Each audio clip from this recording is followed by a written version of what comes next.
You don't hear Well, it? good evening, everybody. How's it going? Just stopping back in. We're back in the bar for a little bit, and you won't believe who I found along the way, guys.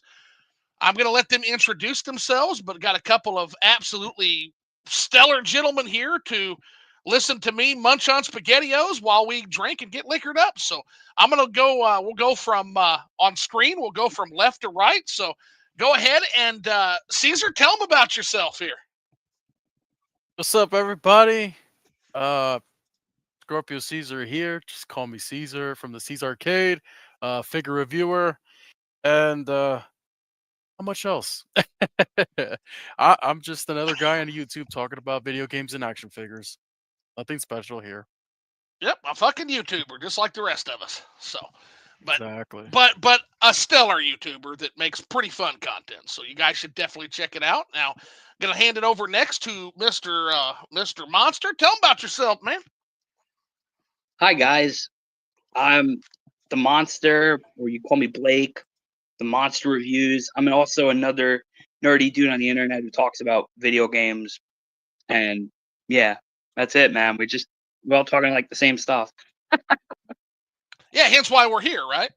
And I am Zoo. I've recently rebranded the channel because I believe in truth in advertising. I am SwitTube for right now. And the reason for that is because the only thing I do on this fucking channel right now, aside from these liquored up lives, is play Morrowind.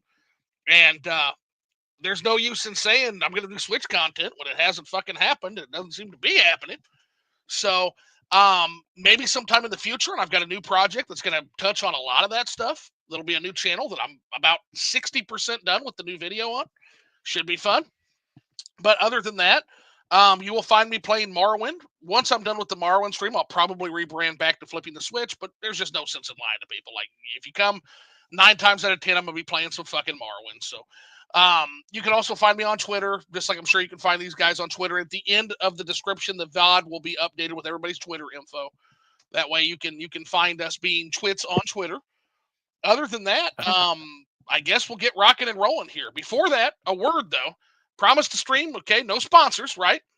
This is not a sponsorship, but I just want to say that when they brought me my groceries, I ordered 10 cans of SpaghettiOs, okay?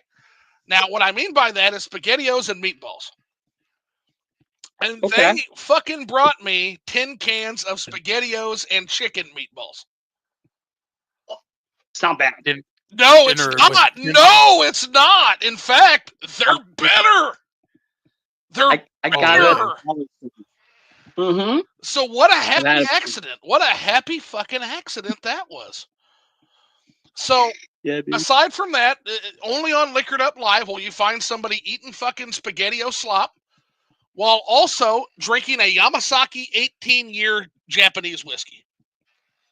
So that's what I'm drinking tonight. So guys, tell me. I'll start with you, Caesar. What the fuck are you drinking? So I have a can of Sapporo upstairs. Oh, we lost you.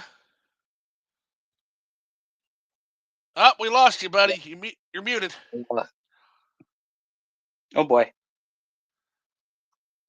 It would not be a Liquored Up Live without some technical difficulties, guys.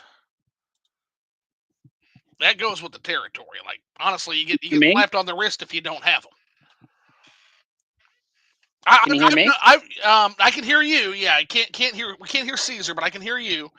But again, don't feel bad. I've literally spent 15-minute introductions with people can't fucking hear me.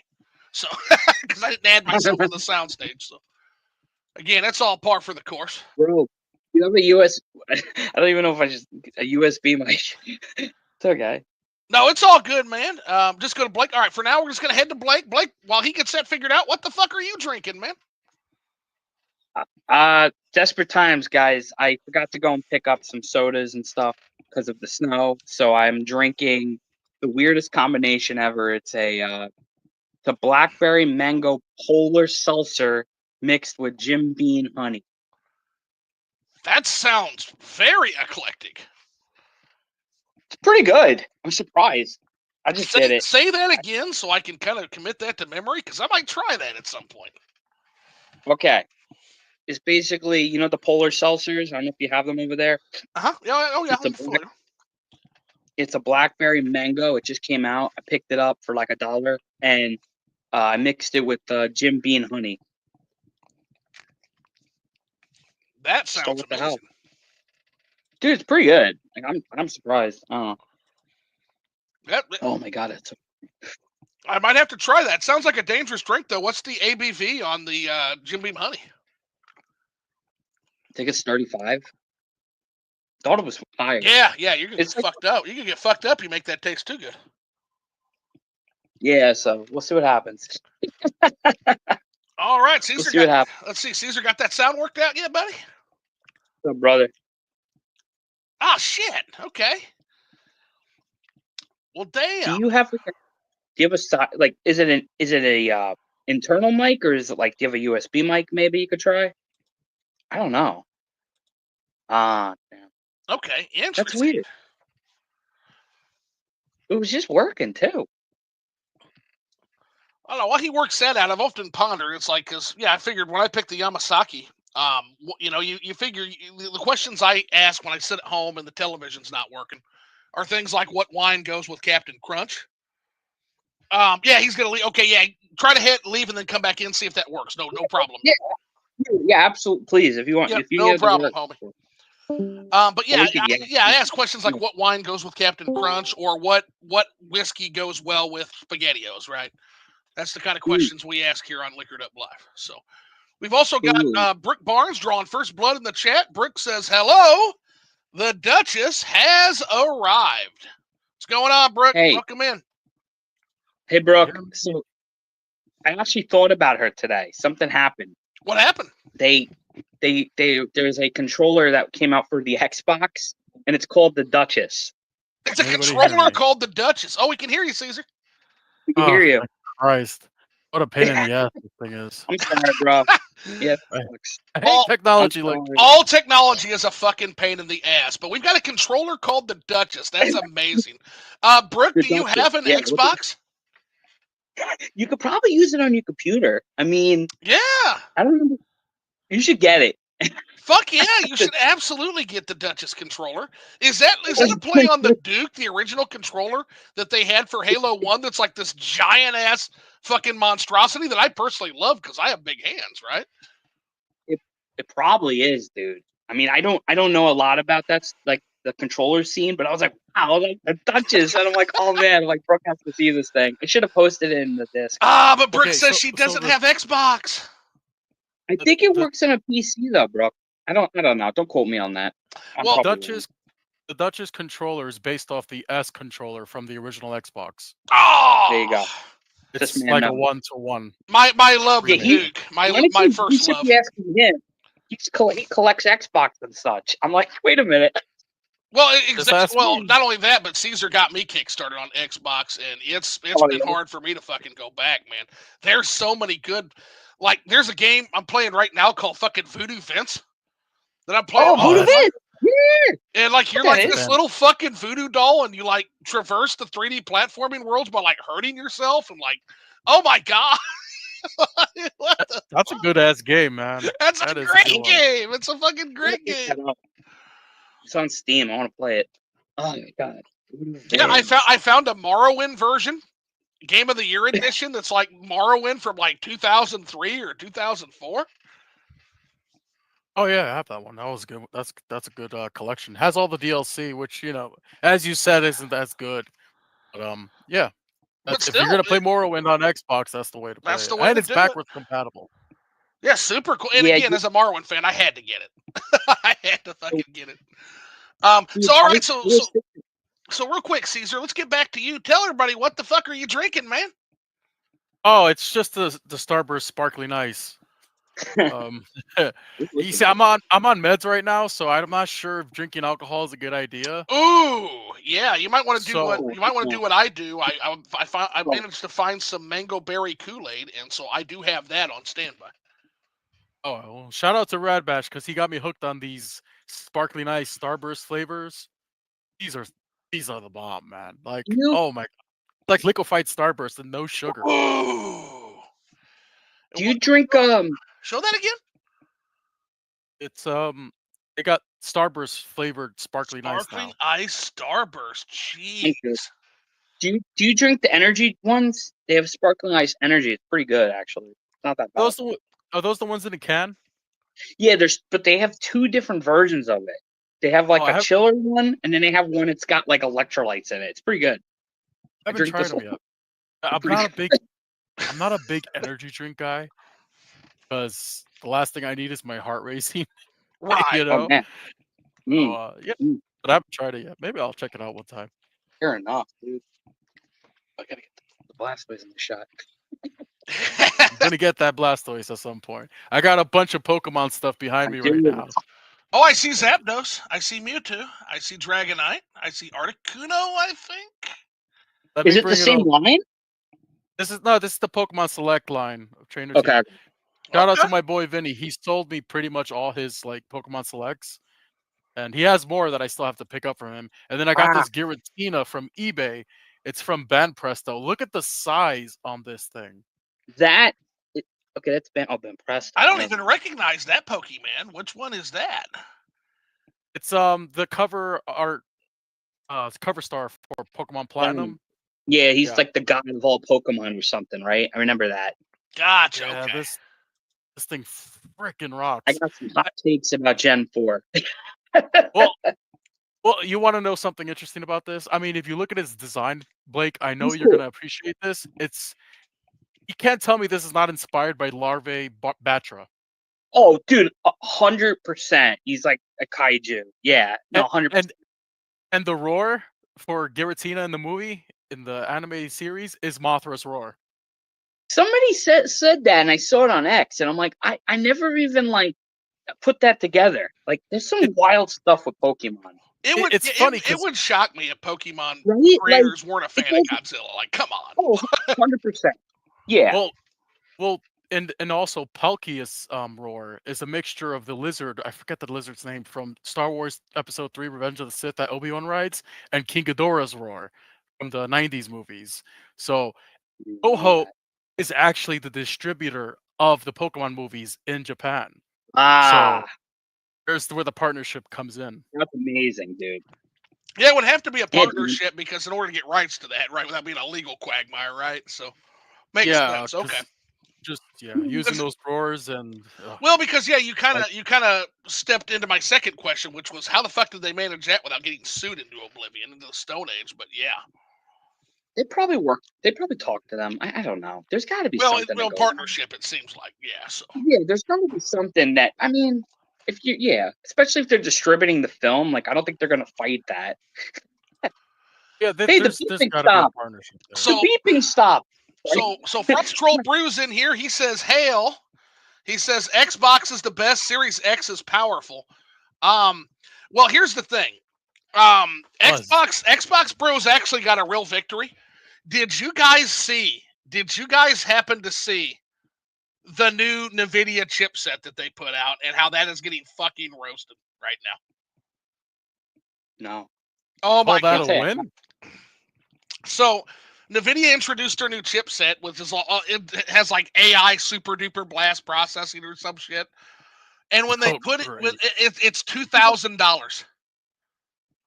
And they were showing it without the DLSS, like upscaling, the AI helped assisted upscaling. You're getting like 27 frames per second for $2,000. No, they showed it. Like they showed it on their own presentation. Like actually, I've got a video. We're gonna cut to a video real quick. I'm gonna try to share with us because you've got to see this video. We've got to laugh at it together. It's like 2 minutes. Yeah, go for it. Give me one that sounds awesome. Here. Dude, the best like graphic thing I saw recently was the Virtual Fighter presentation at that was it Radeon? I don't know who it was. Gamers discover NVIDIA. Let me see if that brings it up. It should. Like imagine that technology powering Shenmue 4. Dude, I need to get into Shenmue. That's a whole nother story. I got to get into Shenmue. Yes, you do. I know give me a check. I know you find this video, but give me one moment here, guys, because you're gonna laugh your ass off.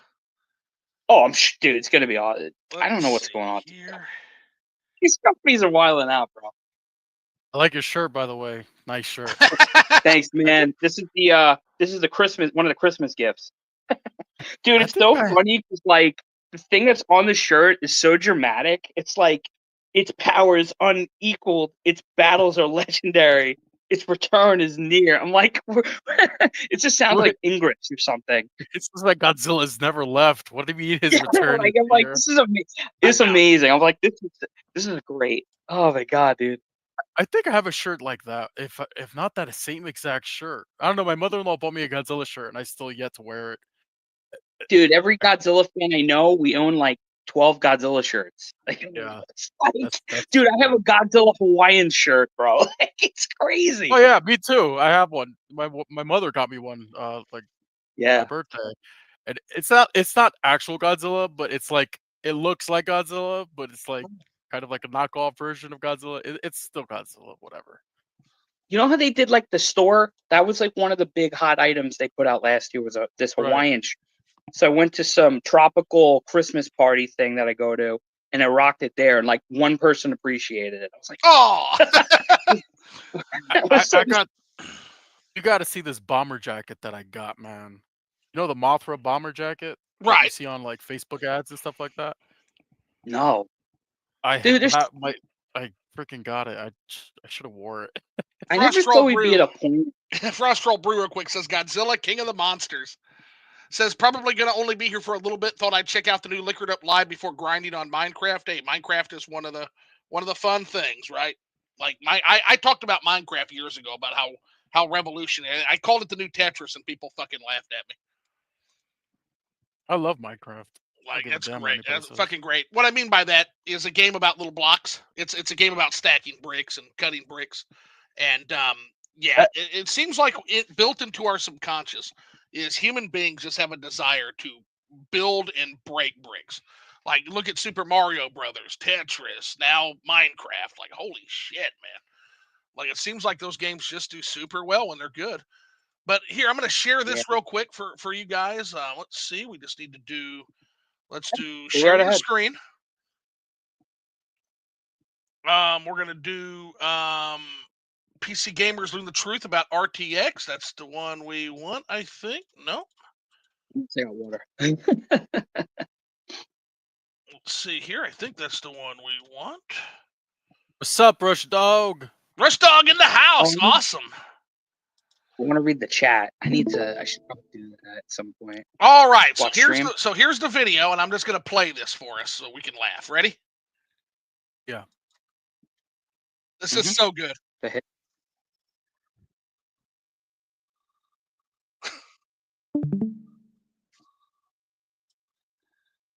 Is it blue? You have to press watch stream.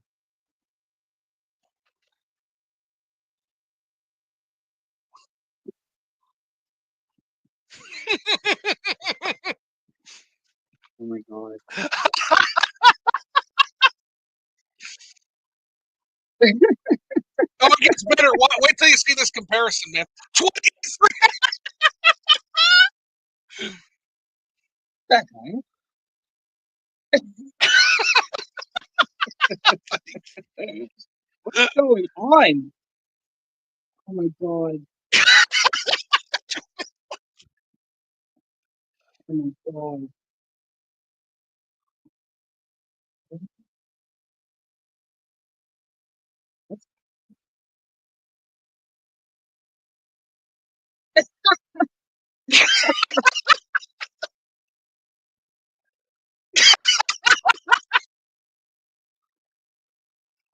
$2,000.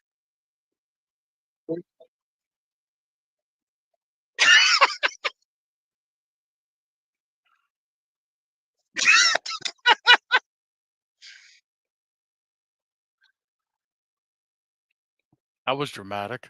Oh, that's Holy amazing. crap. Do I hit X here? There, close it. Oh, that's fucking incredible, man. I have no idea what I just saw. I'm lost. I'm like, what? Okay, so what you were seeing there? Okay, because yeah, this is kind of PC gamer speak, right? But basically, what you Yeah, I saw don't there know. is they're charging gamers $2,000 for a new graphics card that has, without all of their AI processing, which are fake frames, by the way, the real frame count is like 20 to 28 frames per second. $2,000 device. It is a negligible. In fact, it might be a step backwards, and they're gonna charge you in order to do it. That's the thing. So, forgive my ignorance. This is you said it's AI powered. It's another one of the fucking NVIDIA's AI boondoggles. Yeah. So, why is it? Is that what's causing it's operating that low? Like I'm confused by that. So basically, what it's doing is it's throwing up tons of what's called fake frames. And again, I'm not a technical guy either. But right. Long story short, in terms of the actual processing, the long short of it, to kind of make it easy for people that are not in the PC know, is that what's literally happening is you are going to pay $2,000, and instead of getting 60 frames per second, you're going to be getting 20 frames per second unless you constantly have the DLSS assist on. That's what's going to happen. I feel like that 40 series has been pretty. The recent cards have been pretty well received at the moment, and I'm like, well, if that's usually that well received, I figured they would kind of slow it down a little, but because again, it's the doctrine of infinite growth, right? They've always got to have the next big thing that they've got to sell people. That's part of what kind of turned me away from it. Whether we need it or want it or not, and that's kind of at the heart of what's going on here in video games, right? We are at a serious crossroads. If you had told me 2 years ago that PC gaming, which is where sky's the limit on what we fucking spend on PC gaming into things, man. If you were to tell me that we have reached diminishing returns with PC gamers, I would not have believed you. But here we are. Here we fucking are. And so I thought we could go. Yeah, we've overshot. We have completely overshot what the market needs for graphics at this point. Yeah, that gives me anxiety thinking. It's dark, dude. It's fucking dark. So again, PC gamers are not going to be able to brag for long. Consoles are honestly reaching. There was always that idea that, okay, you buy a PC gamer, but if you buy a PC and it's more expensive, you're going to basically have a much better experience and superior specs, superior graphics to your console brethren. What that presentation basically heralded in is not anymore. So yeah, I mean, I already told you, man. I have a pretty decent gaming PC from years ago, so it's old now. But I mean, even I was like, all right, I'm going back to consoles for now, and like I'm cool, man. Like maybe I'm old. I don't know what's going on. It's cool with me, man. But simplicity is key, baby. The simplicity is key. Yeah, all my friends. As long as the simplicity's there, it's key, right? That's why consoles need to get back to that. Yeah, my buddies always upgrade their machines, and then they're having problems running some of these. I don't know, man. I don't want to get into the weeds of it, but I'm just like, all right, I back off of it. I want to get a new setup at some point. I will do it, but it's like right now, it's not even like I'm not even looking at it right now. To be honest with you. Ugh. So what NVIDIA also did is I just want to point out that I'm changing my perspective because I had predicted before this fucking boondoggle of an announcement that PC gaming would continue to cannibalize the console market, right? I predicted that. The reason I said that is because the consoles were basically becoming dumbed down PCs hooked up to TV screens, right? And I always made the joke, even back in the day, I made the joke that, okay, you can take Valve's Steam Box for $1,000, or you can take Zoo's Steam Box, which is literally just your PC, an extra long HDMI cable, and an Xbox controller. Like that's Zoo's Steam Box. Same fucking thing. And so I said that, like, as PCs got simpler to use, what Steam did do, Steam and Epic Game Store and all these, is they took a lot of the guesswork out of being a PC gamer. If you go back in the day in like the early 90s of PC gaming, you would have to recalibrate your sound cards. You would have to do all that legwork yourself. Like it was an enthusiast hobby back then. It just was. And the console differentiation was to say, hey, we're going to give you a box. Every game that is licensed for this box, you will pop in and it will work. That's what a console's, that was the strength. of the console. Over time, Yeah. the video game console became a dumbed down PC. Every time you turn it on, update. Every time you pop a game in, update. Every time, like, here's DLC. Here's all this weird shit. And now on top of that, we don't even have any exclusive games. We're just going to port everything to fucking PC because we're greedy. And we don't understand that we're actually undercutting the exclusive games that are a linchpin of why people buy our box. And so all of this combined, as PC gets simpler to use and game consoles get more complex and lose their exclusive edge, it's like, yeah, more and more Xbox and Sony are going to be cannibalized by PC gaming, because PC gaming will only rise in specs, it will only rise in what you're able to do with a PC, and it's going to continue to be more simple. Now they're introducing DLSS and fake fucking frames and AI tweaks and literally all of this shit is just so game developers can continue to dump their fucking spaghetti code on the PCs, not have to optimize anything. And my question for everybody is, like, to game devs, are there any game developers that are in this stream? Can we please, for the love of fuck, just get back to optimizing our games again? We shouldn't need this level of technology to play these games. I've looked at these games. I've looked at the graphics. It's not that big a jump, guys. What are we doing here? It just seems like what's happening is these graphics cards aren't making a better experience for gamers. It seems like these graphics cards are designed to subsidize the greed and sloth of AAA video game studios. But what say you guys? I've old man rambled enough. You wanna go Blake, first? you want to go first? Yeah, you go first, Blake. You sure? Yeah, I'm fine. I don't know, I'll man. go It's I don't know.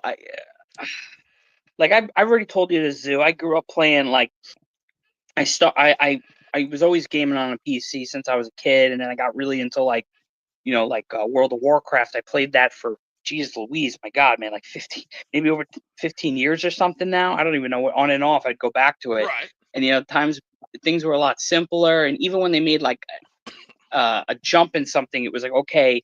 It felt like it took them long enough to get to it. And now I look at things and I don't know, man. They're tripping all over themselves. Like they just showed off Final Fantasy VII Rebirth on PC, and I don't want anybody taking my words out of context. It looks great. I'm not here to like poop on that, but I remember I watched a stream of somebody talking about it, and everybody in the chat was like, "Dude, this kind of looks sort of the same as the console version. Obviously, it's better, but like the jump is not.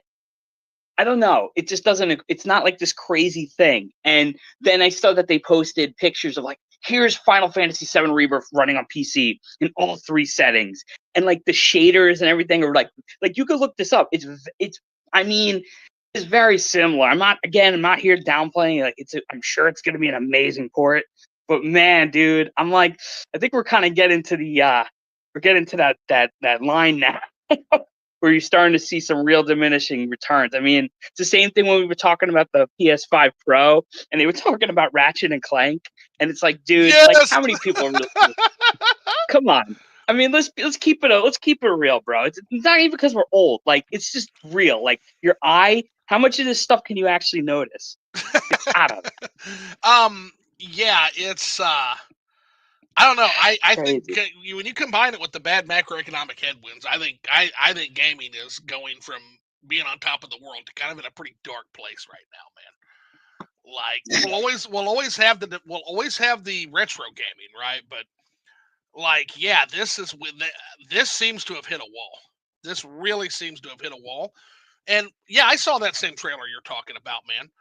And what I'm going to accuse Square of the sin of vanity. You are not making games for us anymore. You are making games for you. You're making games for yourself. I know this because nobody needs this level of graphical fidelity to enjoy that fucking game. Nobody asked for that. Nobody wants that. It's nice to have. I'm not going to say that it's not beautiful, but it's not necessary. Again, we hit the good enough line 2 generations ago. We were good enough.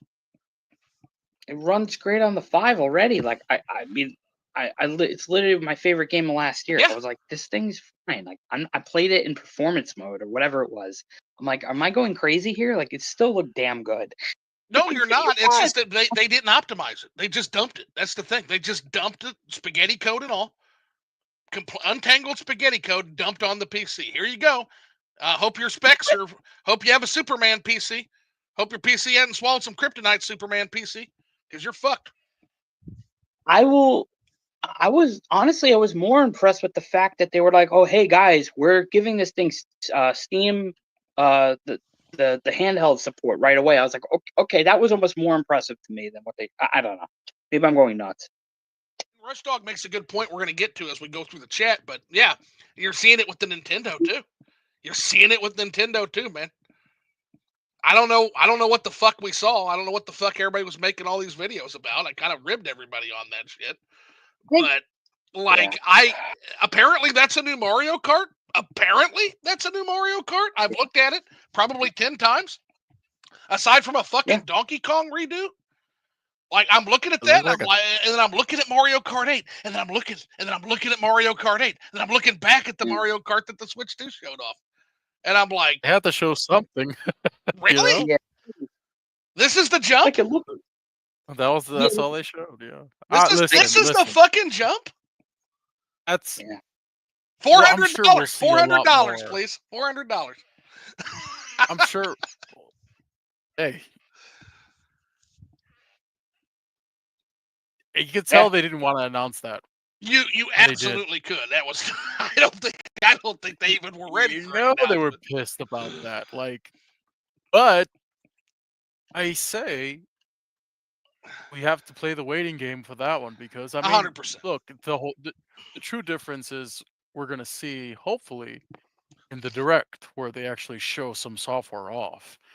Hoping that's what I see agree great with. things, but like, listen, if you told me that games can look better with the next Switch, better than Mario Odyssey, better than Mario Kart 8,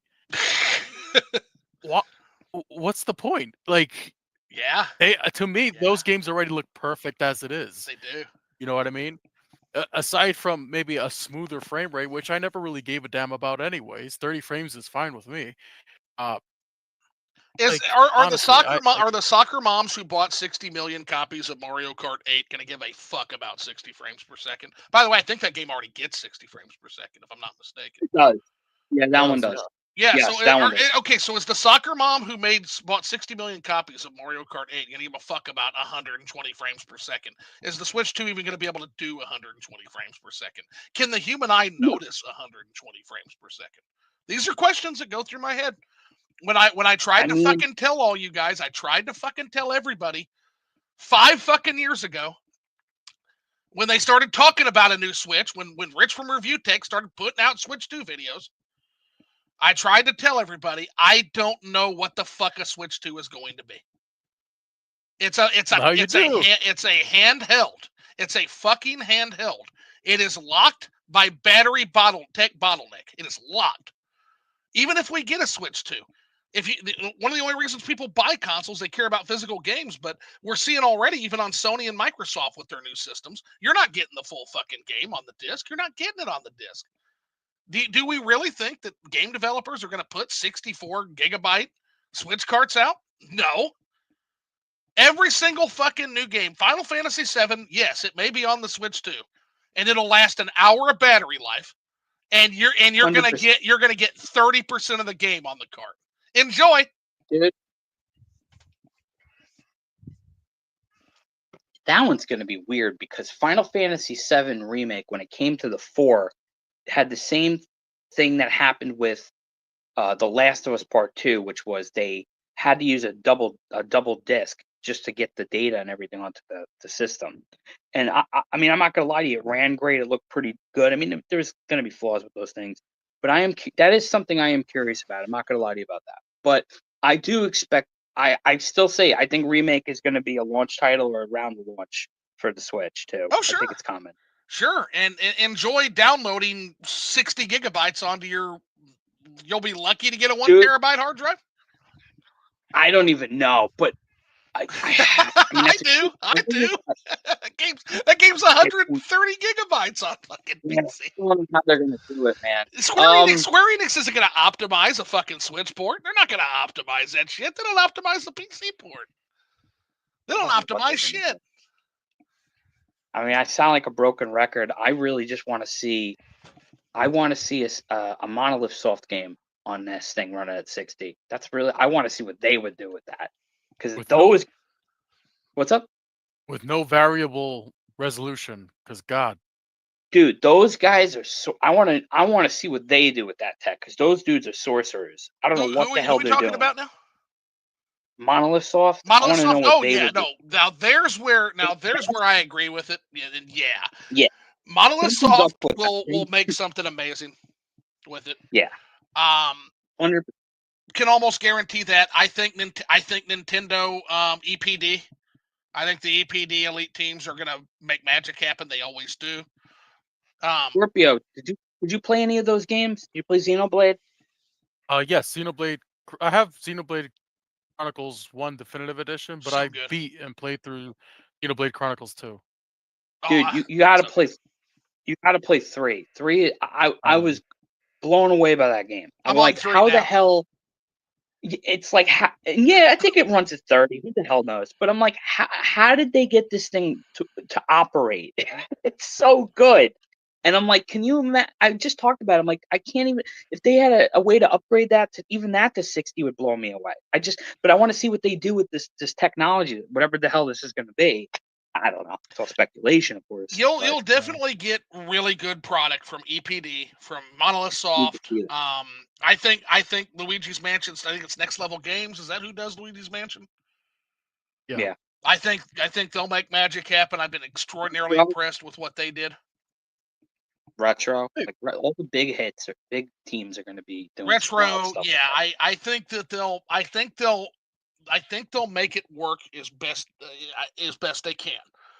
The question becomes is not necessarily a gameplay. I think Nintendo will be solid on the gameplay front.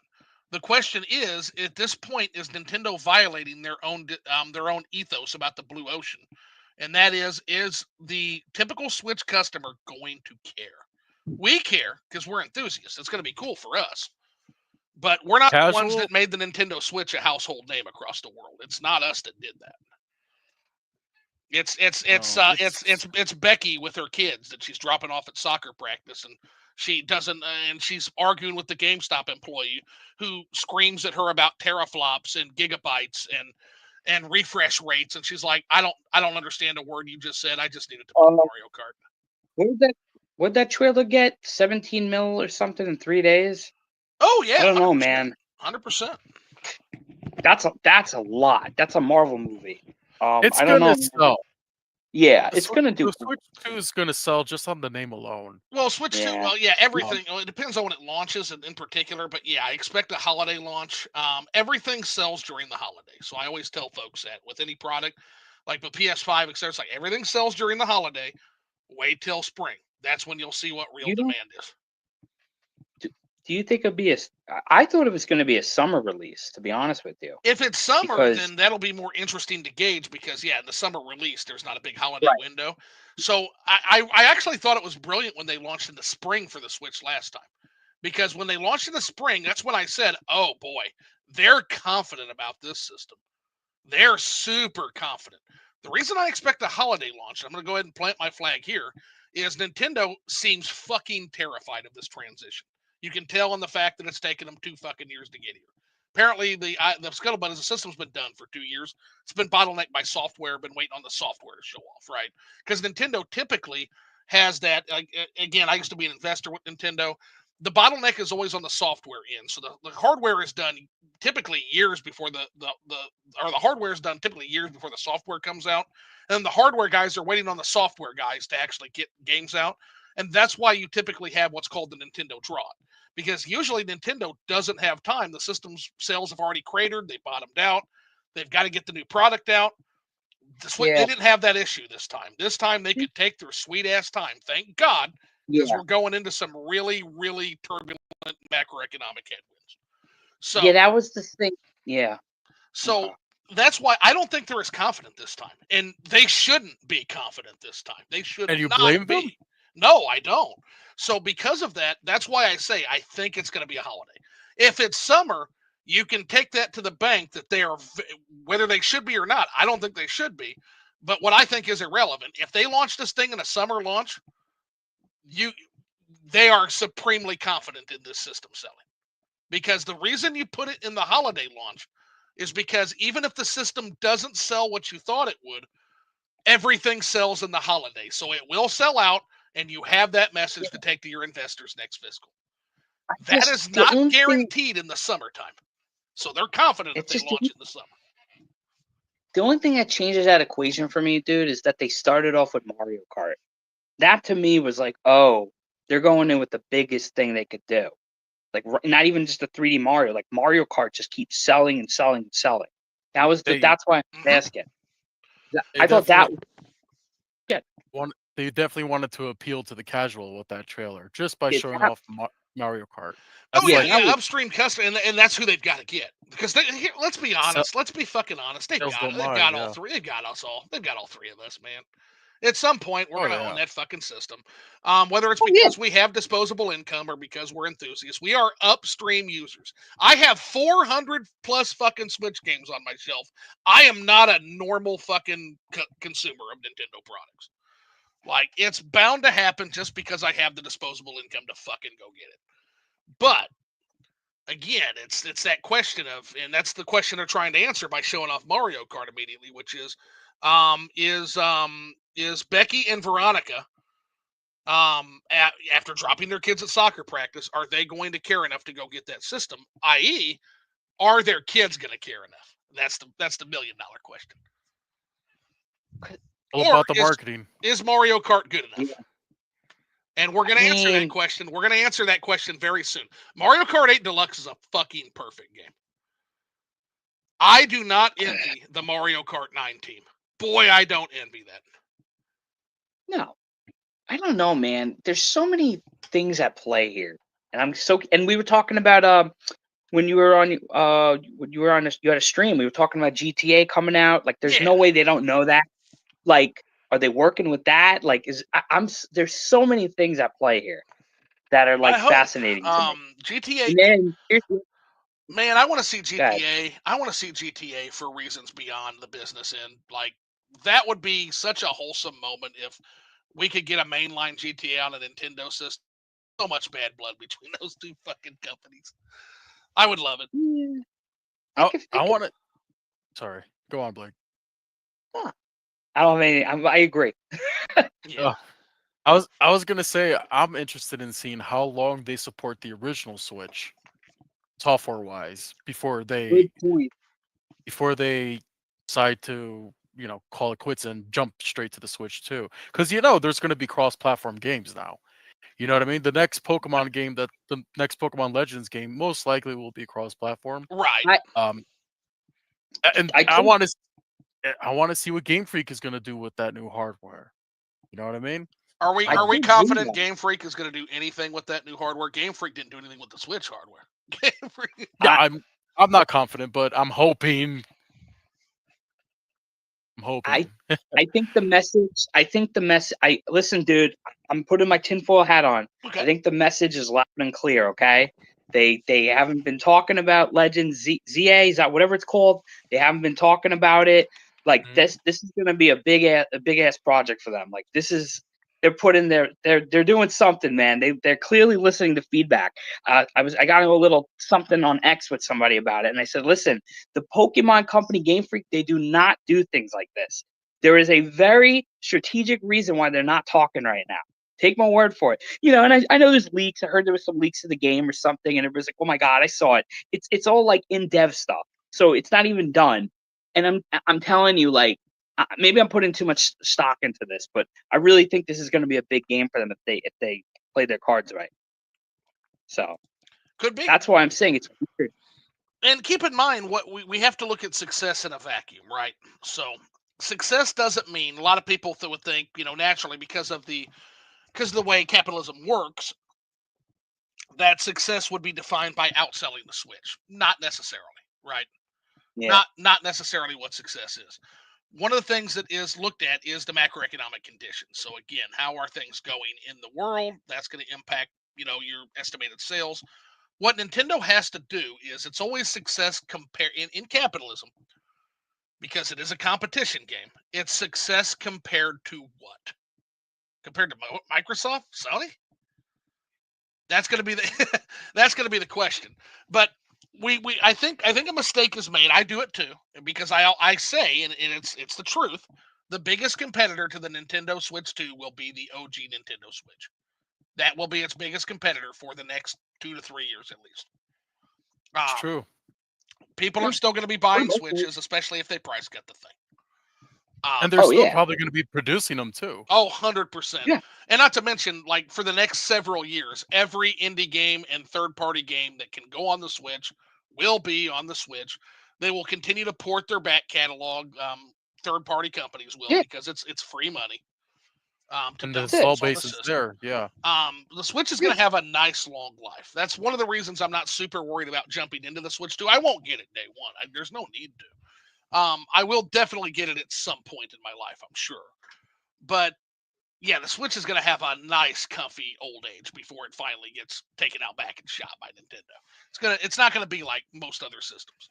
I kind of look at the PlayStation 2. It's kind of going to be that equivalent, basically. Where it's That's what I was going to say. It's going to be like I was literally just thinking that. Yep. It's so funny. PS2 into PS3 transition, pretty much.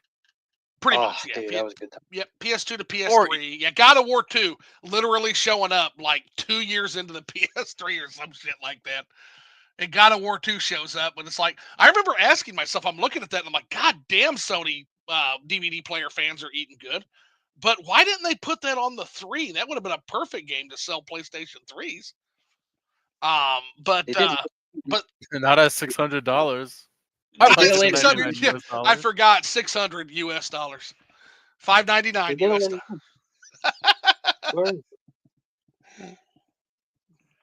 Yeah, you're not gonna. Yeah, God of War looks God of War looks good, but not at that level. And then you've got what is that? That is the God of War collection. Yeah, they did it later on. God bless. Nice. God of War 1 and 2 HD. Yeah, I believe so. You have the Origins collection as well. You got to get the Origins one.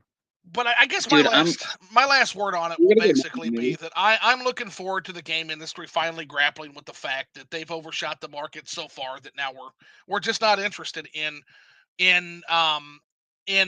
vertical advancement. At this point, we want horizontal advancement, and we want things operate. What you guys have a video game that have all the power they need to make all the games they ever need to make.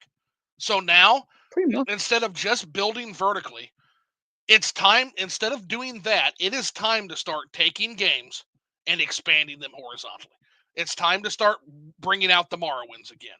The games that literally have the depth of an ocean and the width of an ocean, both. It's time to start bringing those experiences out again. It's time to start doing experimental, weird, fun shit like God Hand again, right? It's time. It's time to start getting interesting. Phantom Dust. There's a game on the Xbox, OG Xbox, called Phantom Dust. Yep. It's a card game. It's so fucking good. Like, I honestly believe at this point, I really missed a whole generation of goodness there. This was an era of such experimentation, bold direction. Caesar, you were right, homie. You were right, man. I told you. The sixth generation, man. It's so good. That is one of the, if not the greatest generation. It's so good. That's 360? This is before. This is Xbox, DVD player, GameCube.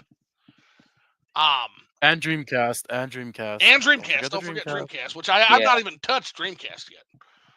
I'm just on OG Xbox. Now, before my only experience on OG Xbox was Halo, because everybody fucking played Halo. I went to buddies' houses. We had LAN parties on Halo. Like, Halo was amazing. Playing.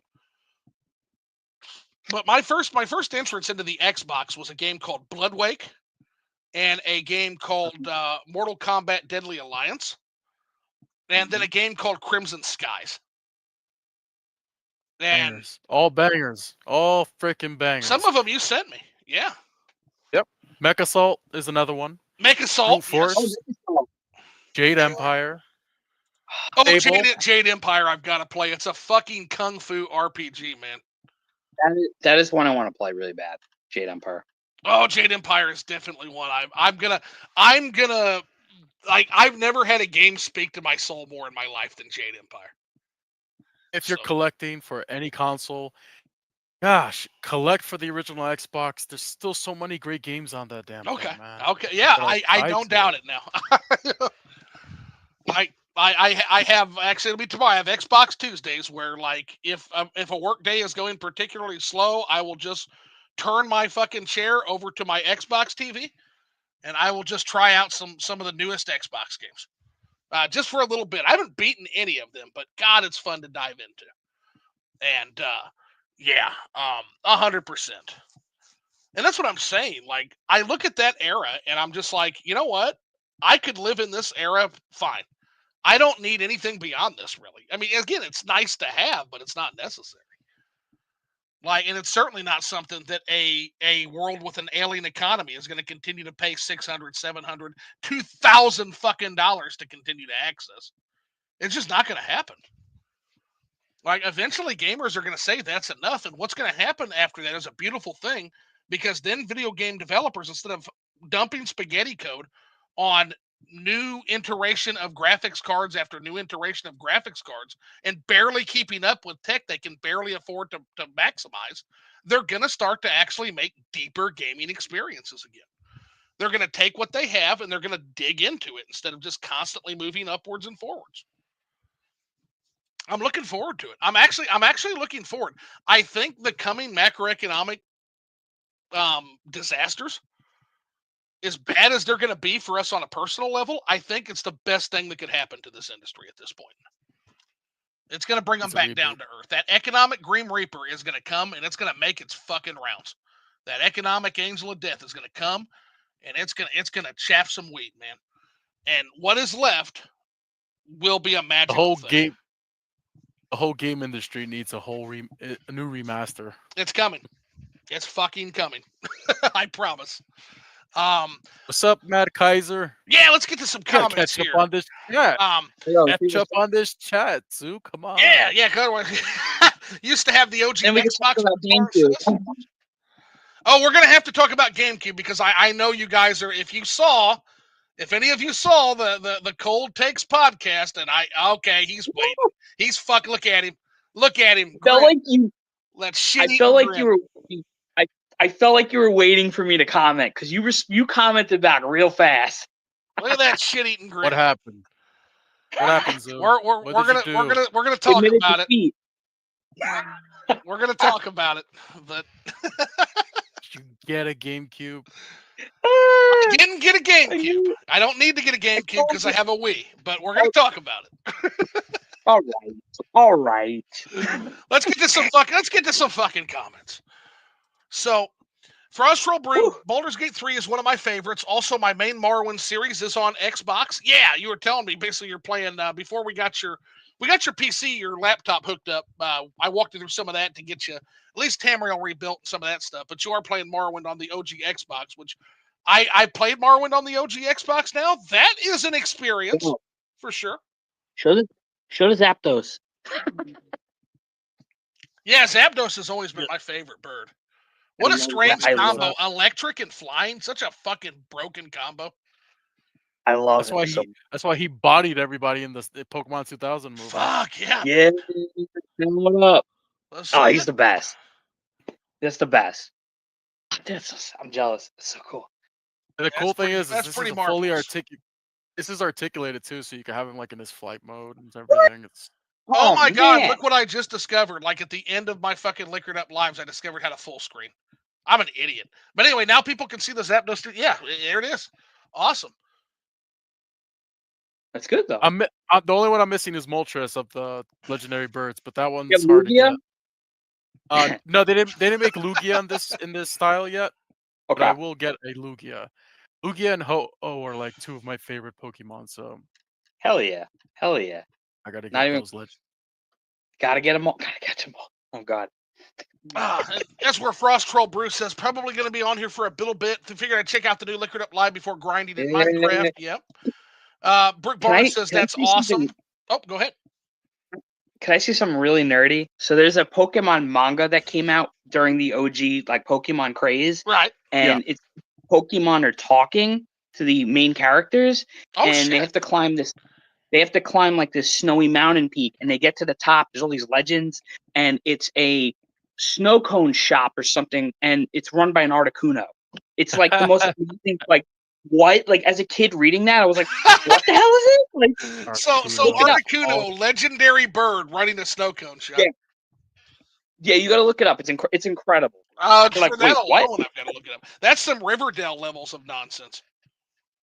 Yeah, it really is. That's getting to be Riverdale levels. That's crazy. We got Rayquaza over here and everything. Like, Now, I love it. Rayquaza is the guy, because this is where I kind of got off Pokemon for a while.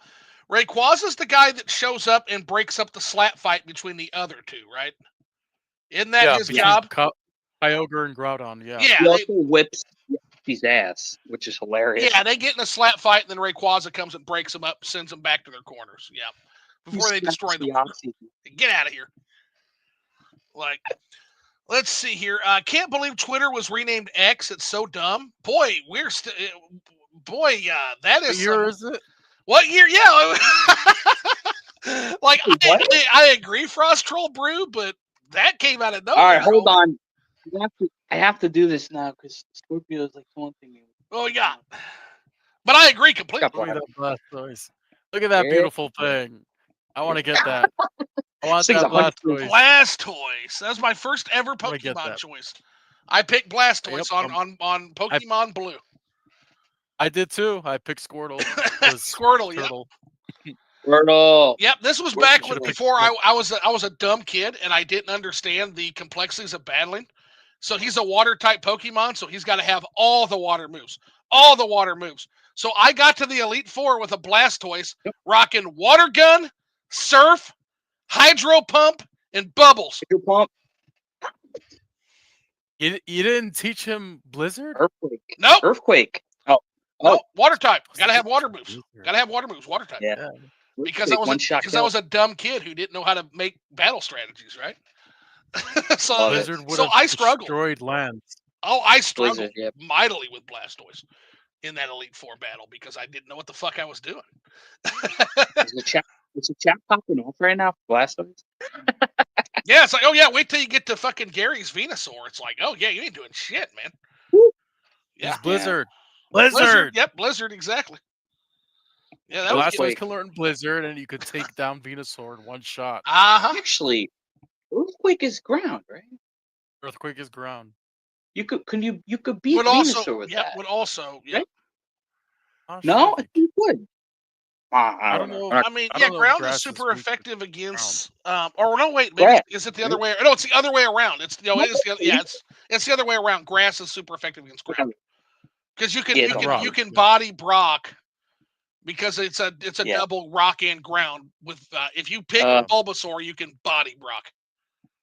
Most ground Pokemon are rock Pokemon, so Yeah, so it's like a quad weakness.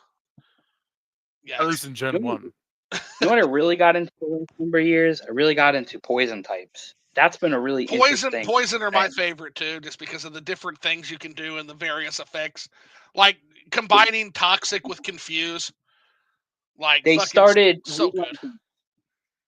because they realized the company realized that type was getting bodied for a long time, and that over the years, obviously, they've added things to the games. So there's so many things you could do with poison types now. It's really interesting. I don't know. I geeked out on that stuff. I love all And then that. you get to some really interesting ones. Like there's one that's like a poison ground type that's just like Gliscor or whatever. It's like it's some awesome shit going on. Oh yeah, love Gligar. Gligar, that's it. Yeah, Right? yeah, Flying, yeah. Like was it flying? Gliscor's the ground? evolved form. Yeah.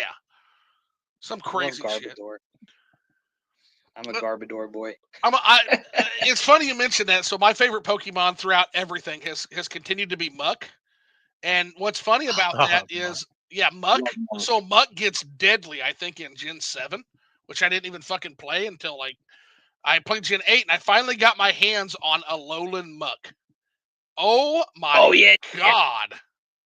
Yeah, that's a cool design. That's a That is really beast. It's a Yeah, dude. beastie Pokemon. I just love that he used to give you the finger in Pokemon Snap on the 64. he Just did, give you the yeah, finger. he did. Let's see here. Attachment. Godzilla, King of the Monsters, Frost Troll Brew says. Rush Dog saying, evening, boys. Then Frost Troll Brew just playing nice in the chat saying, hail and welcome. Rush Dog reciprocating. Rush Dog says, I can confirm that Zoo was calling Minecraft the next big thing circa 2013. Yeah. Wow. This is for you, Brooke. Yeah. Charizard.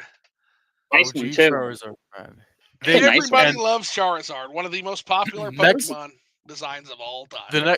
The next wave in this line is gonna have Mega Charizard X, and I'm so hyped for it. Ooh. Somehow that Pokemon that you just showed us is not a dragon type. It always bothered me in Gen 1.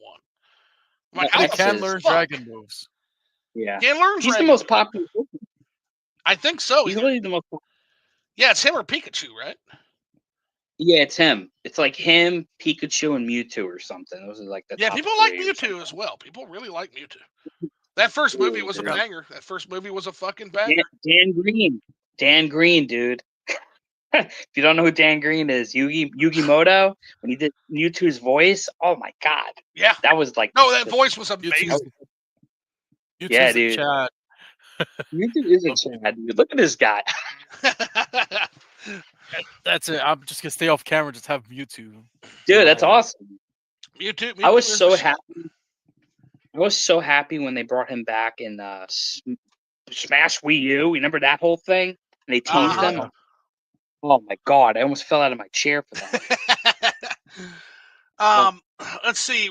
Rush Troll Brew Minecraft did become the highest selling game ever. Yeah. I mean, yeah. Yeah. And again, I predicted that. Again, I've got a knack for picking hits. I do have a knack for that. I also said Really? Terraria. I also said Terraria back in the day too. I said Terraria was one to watch. I love Terraria, bro. Mhm. That's my thing. Yep, Terraria and Minecraft. That's what I said. I'm like, this is incredible. And I also pointed out it was when I was starting to really critique the Wii in the later years. I'm like, yeah, so fun news. Minecraft is going to be on everything except the Nintendo systems. Good job, Well- Nintendo. Hope you like Cave Story, you assholes. And again, Cave Story is great, but Cave Story wasn't the hit. It was great, but it was not the mega hit. They put all their fucking indie backing into Cave Story. And I said at the time, I'm like, you guys are fucking up. You're fucking up.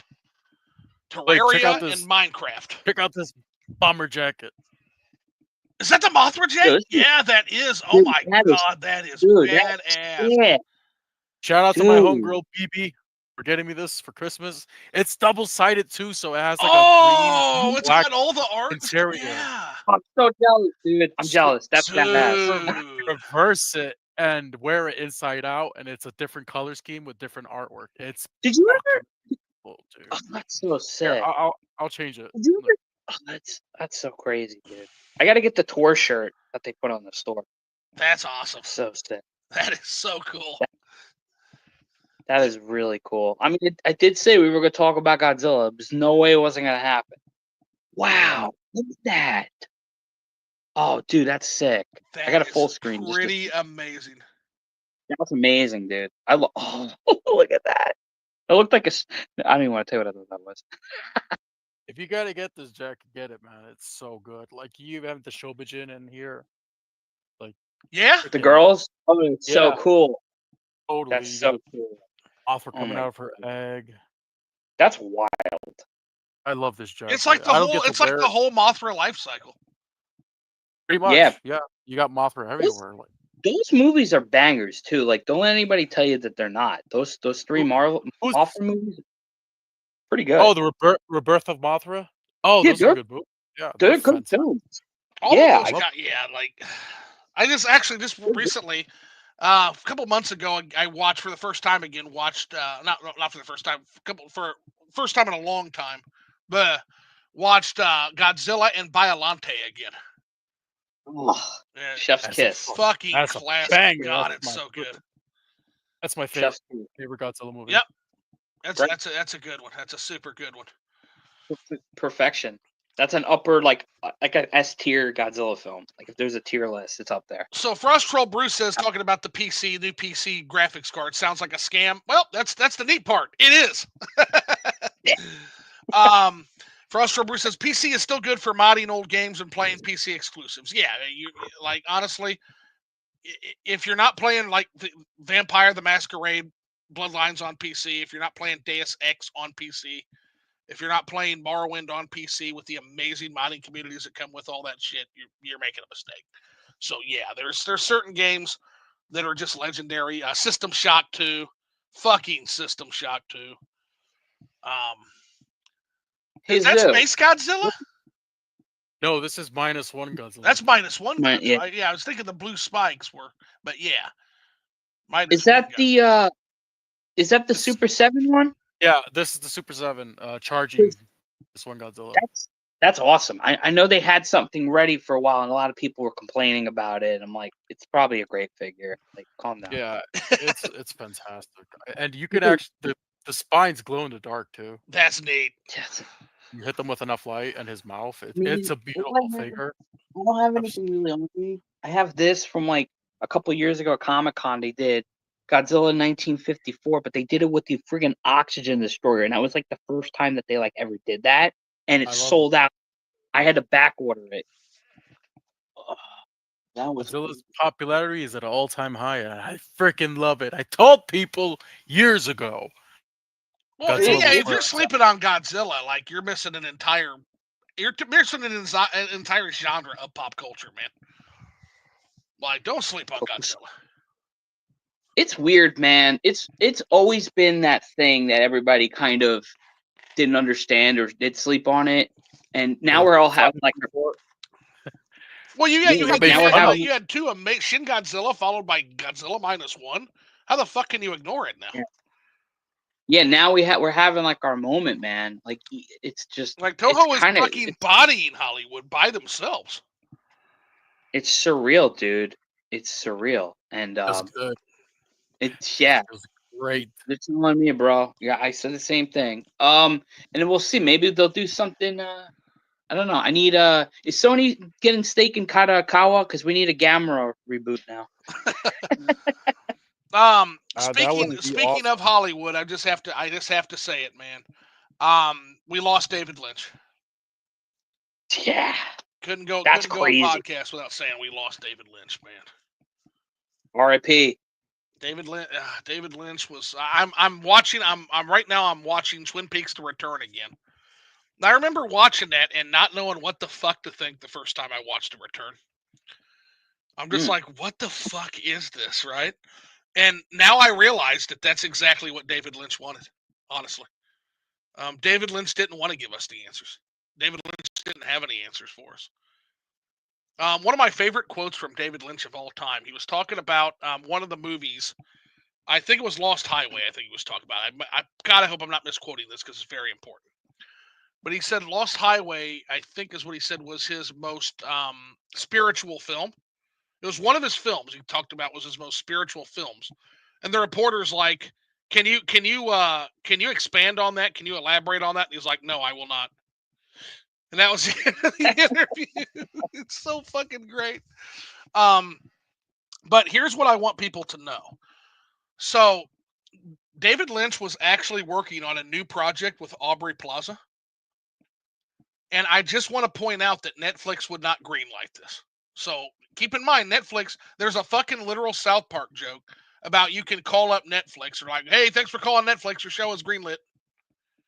And yet, for some strange reason, they would not greenlight a project with a visionary like David Lynch and Aubrey Plaza attached. And I have to wonder why. I mean, I watched Twin Peaks on Netflix when it was on there years ago. Oh, yeah. And then they removed it. I mean, I don't know, man. Yeah, it's on Paramount Plus now. It could be like, I don't want to like say something wrong here. It could be just like maybe it's more of a cult thing than we think. I don't know what they're looking at. I The mean, dude was an artist, man. Yeah, Really so creative season one was a fucking meteor on the TV landscape. It was huge. Season 1, yeah. Season Yeah. 2 kind of went off the rails, but it wasn't his fault. That was studio mismanagement. Studio came in and made him kind of. He didn't want to reveal the killer, man. If it was up to him, we never would have got the killer. Never would have got it. And again, I'm just glad we got one last thing in terms of we got Twin Peaks: The Return, which is a fucking masterpiece. Go watch it. You won't understand anything that happens, but go fucking watch it anyway. I will say this though, masterpiece. And we got his YouTube channel, by the way. And if you you don't wanna know about watch David Lynch's YouTube channel, go right now and go subscribe to David Lynch's official YouTube channel and watch. That man does weather reports that are more excited, and you can just tell the guy loved living life. So go watch his channel. 100%. Oh. And then Monster wanted to say something, but now we lost him. Lost him, No, we got Monster. Where are you? You got me. You got me. Here Can you hear me? Yeah, there he is. There we Okay, go. you said you wanted to say something. Oh, I was charging my phone and then the screen went black because I accidentally hit a button. Right. No, man. All I was gonna say was, if anybody out there doesn't have Paramount, Pluto TV just announced they put seasons 1 and 2 on its service for free. You could just watch them on demand. Hear that, guys? That's awesome. And then on my Discord server, starting Thursdays around 10 o'clock, I'm going to watch Twin Peaks. We're going to start watching Twin Peaks, and I'm also going to I'm going to start on the Discord server, because I have all these fucking channels, and I'm going to start live streaming them for people in the Discord. And so we're going to watch Twin Peaks, and we're going to cycle it with things like Are You Afraid of the Dark? Paranoid Agent, Twilight Zone, Pete and Pete. We're gonna things that I think David Lynch would appreciate. Like, anybody remembers Pete and Pete, man? Pete and Pete was some of the most surrealist shit you'll ever see in your life. It was David Lynch. Classic. I don't know if David Lynch ever watched Pete and Pete, but David Lynch would respect and appreciate Pete and Pete. He absolutely. I think he would have. He would have loved that, and I think he would have liked So Weird. Did you ever watch So Weird on the Disney Channel? That was another one. I'm going to check it out now. Yeah, anything Lynchian. That was good, and Erie, Indiana, which was on Fox Kids. That was a really strange. Erie, Indiana. Okay. You should check that one out. That was a real trip. Yeah, the other that one I don't know. Which is like on like fucking MGM Plus, is a show called From. Holy shit. That's another one. Imagine Lost if it had like vampire fucking cannibal zombie monsters. That sounds awesome. Yeah, I just sold you on it. I know I do. So From's another one we'll probably stream a little bit. It's on MGM Plus, which means nobody's gets to fucking watch it is what that means. Because nobody has MGM Plus. But yeah, David Lynch, man, just heartbroken. I am so fucking heartbroken by that. Yeah, dude. Guy was a visionary. Oh man. So Inferno Fox says, "Sup guys? Hope y'all well. Yeah, having a grand old time, man." Rush Dog says consoles are the only way to truly physically own your games. God comes close, but not quite, at least for now. Yeah. So we got to become one with the Matrix. No, I'm just joking. Yeah. Or again, like I've said, Rush Dog. Although I get your critiques of this, you get your USB. Good old games. Get that on your USB. You're good. You don't have the fancy box art of the manual, but that's again, I'm all about reframing what a physical means. But you're right. There are some games that you will never be able to own physically because a lot of AAA studios won't even look at GOG because of that, because they want to control your library. What's that? Let's see here. Oh, it's a burned copy of Power Stone 2. Power Stone 2, which, by the way, we're getting the Power Stone games on Switch, aren't we? Or did we? Hell yeah, we are.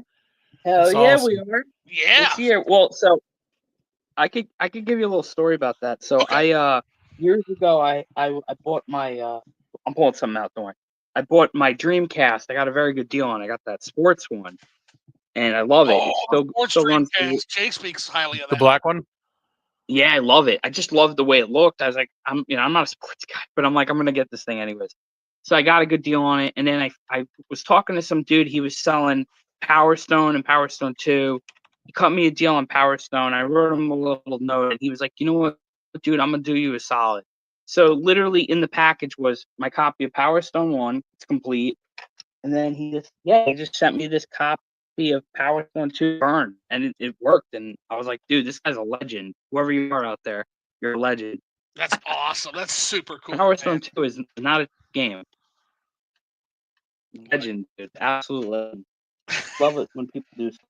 I'm sorry. 100%. You might have to.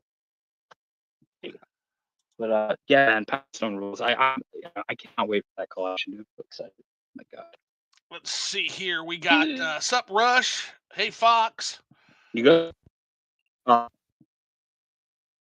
I think we're hearing a little bit of robot. And is that coming through on your end too, Caesar, with Monster? Yeah. Oh no, it's everybody. Oh shit. Okay. Huh? We got some roboting going on to where like the voice is kind of All of them? garbled and slow. Yeah. I hope it's not my internet. Let me see. Nope, internet's good. A little bit. Oh man, what's going on tonight? Well, it's the it's Liquored Up Live, right? It's the curse. You hear me? Yeah, I can hear you fine now. Caesar, how about you? Yeah. Suzuki. All right, we're good. It might have just been the internet. I hear him. Yeah.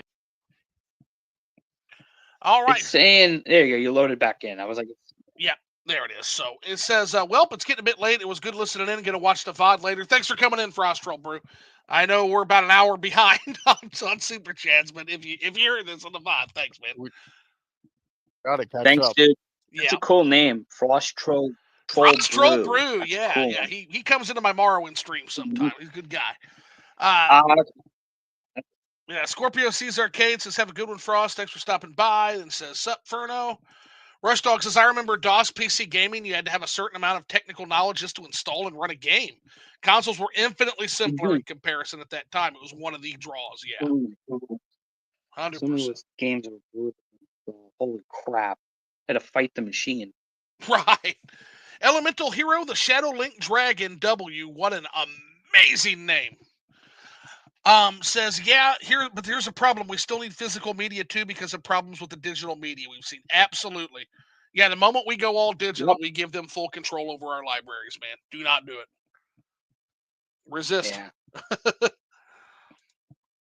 Rush Dog says Xbox and Sony are helping themselves get cannibalized by PC gaming by porting all of their first-party titles to PC. Yep, absolutely. Also, when you talk about Xbox Zoo, it's important that you point out that everything is on Xbox now. Yeah, it's fucking stupid. They had an ad campaign. OJ was making fun of that, where they said everything is an Xbox. Like, this is an Xbox. This is an Xbox. Like, anything that ran Xbox games, they're calling it Xbox now. That's like, yeah, that's one way to that's one way to goal your stupidest investors, isn't it? Well, technically, Xbox sales are through the roof because everything is an Xbox. We count everything that can play Xbox as a sale as an Xbox. A refrigerator is an Xbox. Yeah. Yeah. Rush put it all on the other. Says Switch 2 is a great example of the jump between consoles being nigh imperceptible. Console looks exactly like Switch 1, and the new Mario Kart looks exactly like Mario Kart 8. Oh, but the Donkey Kong, like OJ will point out, and people, other folks will point out, but the Donkey Kong's different, right? Well, but yeah. We haven't really seen much of it. So to be fair, I'm being an asshole. It's just The way I see it, if they're gonna do Mario Kart 9, make it like Smash Ultimate. Everything is here. All the courses from every Mario Kart game, every character from every Mario Kart game is here. Add an adventure mode like Diddy Kong Racing has. Yes! And you're golden. And you're golden. There you go. That's Mario Kart 9. That's how Mario Kart 9 sells more than Mario Kart 8. I want to see like. That's good. I want to see Nintendo characters. Yeah, they really should do that, man. Mario Kart Ultimate, yeah. They should do that. I really. Yeah. And here's the Feels thing, overdue. like thematically, that's brilliant, Caesar, because thematically it fits too with, like, it would be a celebration not just of Mario Kart, but all of Nintendo kart racing, a concept they invented, right? So it would literally be like you bring in the adventure mode, like you said, that kind of honors Diddy Kong racing. Bring in maybe more Nintendo characters. You do some new courses. You add all the old courses.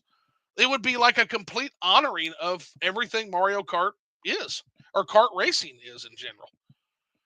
Fuck, maybe Yeah, get Look at Sackboy on board from Mod Nation Racers just to honor kart racing in general. Like, fuck it. wait, Alright. Sackboy from Mod Nation Racers? You mean what? Little Big? Sackboy was a character on Mod Nation Racers. Yeah, I remember laughing Oh, about I was that. going to say, hold on. You had me confused for a minute. I thought he said I'm out, Sackboy bro. from Mod Nation. I'm out. You broke me. I pre-ordered that game. I know what you're talking about, but I got rid of it. I did not like it. You pre-ordered Mod Nation Racers? Yup. Shame dude. on you. Or- Shame on you. Little Hold on. My intention was I was gonna play as I made Mega Man. I was gonna make all different characters. That was my Okay. intention, and I didn't. Okay. The controls in that game, I'm not. I said this to you on one of your videos, Scorpio. Like, Caesar, I was like, I'm not crazy about the controls in this game at all. But I apparently, wasn't either. apparently, that little big planet one, I need to get that. Is supposed to be a lot better. So So yeah, it's the same developer. They made Mod Nation first, and then they made Little Big Planet Karting. The controls and I Mod think- and Little Big Planet Karting are much better. yeah, I couldn't tell Zoo if you were trolling me or not. Just I was like, wait a minute. Yeah. Mod Nation Racers, I remember being, I don't know how good that game is or not. I don't know. I don't have a fucking clue how that game was on assist. I just remember seeing that, and as a fan of the Nintendo Wii, I remember shitting all over that game. And the reason I shit on it is very particular. So when New Super Mario Brothers Wii came out, I'm the only fucking person in existence who remembers that the games industry came out and literally accused New Super Mario Brothers Wii of ripping off Little Big Planet. That happened. That actually fucking happened. That happened. Oh. And I remember sitting there like shaking my fucking head and being like, okay, so the game that modernized the scrolling platformer, that game ripped off Little Big Planet. That franchise. Okay. All right. Boy, you guys are really scared of this game, and they had a good reason to be. Because it wiped the fucking floor with everything Sony and Microsoft had in that generation. But I remember, so when Mod Nation Racers came out, I returned the favor. I'm like, oh, hey, buddies, it looks like you're ripping off Mario Kart. Like, yeah, Every but kart racer is a ripoff of Mario Kart. every kart racer, yeah, just like Little Big Planet is technically speaking, as a side-scrolling game, a ripoff of Super Mario Brothers. I mean, Now, I don't like to play that game because I believe in creativity, but the fucking the fucking third-party cartel-owned game journos at the time sure made that argument, and it pissed me off. So, it's good enough for the gander, it's good enough for the goose, man. Agent 1W says, peasant. Gabin joke about 30 frames per second. Yeah, right. Yeah, you play on 30 frames per second, peasant. PC gamers, man. PC gamers can be a trip. A solid 30 frames per second is fine. I am don't care what a anybody says. high-end PC gamer. I agree, Caesar. 100. I promise you, it's not as game. They love to pretend it's fucking game changing. It's not. It's fucking not. It's It's not. not. Stable 30 frames per second is absolutely fine. Stability. Long as The stable is frame the key times word, are there. Yeah. Yep. That's all you need. Is it stable? Is it locked and stable? And does it have that buttery smoothness the entire time through? That's the goal. If you can do it at 60, great. That's fun. yeah. That's a good thing. I'm not going to ever shit on Mm-hmm. that. But if you can't, just do Yeah. it at 30 and it's fine. Yeah. I mean, I want to see more. Like I said, I want to see more 60 FPS games on like a Nintendo console or whatever. Sure. But like, okay, if you can't do it, fine. Just make the thing run well, optimized or whatever, and whatever, dude. I just want them to run better. That's really all. Like at the end of the day, I don't really have too much of. Yeah, just what are make you it gonna run do? better. Don't be $600 US. I talked about it in my video. I was like, yeah, like just as long as games to run. I'm getting to like I could deal with chug and stuff, but like honestly, like a lot of a good portion of stuff on the Switch, man, it kind of like screws with me a little bit. I'm like, really, this is Ooh, chugging? good example of that actually, and I'm starting to feel it. I got Outer Wilds, Oh, I heard about that. the Archaeologist edition on the Switch, I heard it's as not a good. gift. It's fucking tragic. I really wanted to play that one. I hear it's not good. It's PlayStation. playable, but god damn, does it stutter like a bitch on the Switch. Docked, might I And add. by the way, I've And seen the that's the graphics type of on that game. game. No excuse. They That's just dumped it. They that's just no dumped it. excuse. Yeah, I that's mean, the type of game you wanna see. You wanna see, like, the best you can see and play the best you can.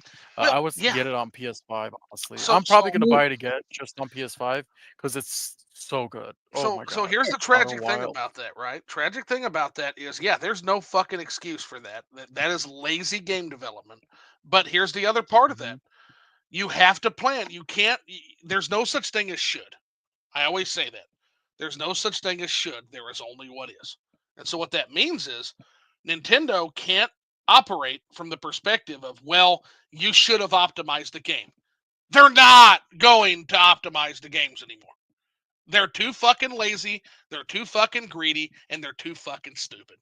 They don't care. They're not it's a cash grab. They're gonna dump the ROM. They're going to dump that untangled spaghetti code on your console, and it either runs good or it doesn't, and they don't give a fuck. So either up your standards and kick this shit off your platform, which they won't do because getting the Outer Wilds on the console is a god, or you do have to grapple with the reality of the fact that you're just going to need that bigger hardware so that these lazy motherfuckers can dump their spaghetti code and it runs okay. And that's what we're being forced into as an industry, and that's why I can't wait for the crash to happen. It needs to happen because these game developers need to be brought down to earth. These game companies need to be brought down to earth so that we can start to actually give a fuck about optimizing games again. Let it happen. I'll just be here playing Yep. Pokemon Crystal on my analog pocket Fuck it. and freaking Bug Snacks on my PS5. I see Fucking that Bug game Snacks. shelf. I see that fucking game shelf behind you. You're gonna be fine, Caesar. We're all three of us are I'll gonna be be alright. fine. We're gonna be fine. I'll be 100% fine. A-okay, man. Don't Like yeah. I couldn't get through It's my hard. Switch collection by the time I At kicked the fucking bucket. at this point, I'm having a harder time finding games that I want. Yeah, I got it's. so many of them. I'm good for a while, man. Oh I made yeah. out like a bandit Black Friday and holiday season, and if some of y'all don't know, like I had to get I had to get my PlayStation 5 repaired, so I'm good now. Like I got games. I'm still working on Dragon Quest. Like I'm literally at the end. That game is wow. I might have to do something about that. But yeah, man, it's crazy though. Like a lot of how do I explain this? I like a lot of JRPGs, and a lot of JRPGs, some of them are not the highest fidelity games. Like, they have a smaller budget or whatever, and they find ways to make these games run immaculate, even though there's things that hit, are like low graphics or whatever. And even now, like a lot of the JRPGs on like the Switch or whatever are having problems. And it's like, yeah, like when that's happening, like even I'm like, yo, this is getting crazy. Like I just saw a video about Tales of Grace's F. I heard it's doing very well, but I heard like some people were saying that it's doing a little better than the Symphonia thing on the Switch, because the Symphonia port is like It's bad. Yep. it's rough, dude. I It have is. it. It's bad. Yep. It's rough. So everybody's like, yeah, we're getting on the PS5 now. I'm like, damn, like that's bad. I don't know, man. I don't know what to tell you. It's crazy. Let it I die. Let it fucking die. That's what I I just hope that more people optimize games, and like you're saying, like we've all been saying it, like more creative ideas. Like I love, weird little titles. Like they don't have to be these crazy $1 million games. Like I yeah. love little weird ideas. Indie I game. mean, Well, that's the thing. I know Indie games are their budgets are under control. They'll be fine. They'll be absolutely I Play fine. Bug noticed. Snacks. Play Bug Yeah, Snacks. Bug I Snacks is should. really Bug Snacks is fun as hell. Yeah, I It's a know this is oh, I know this is the worst example ever, and you're gonna get pissed at me. But like Astro, I'm sorry, great game.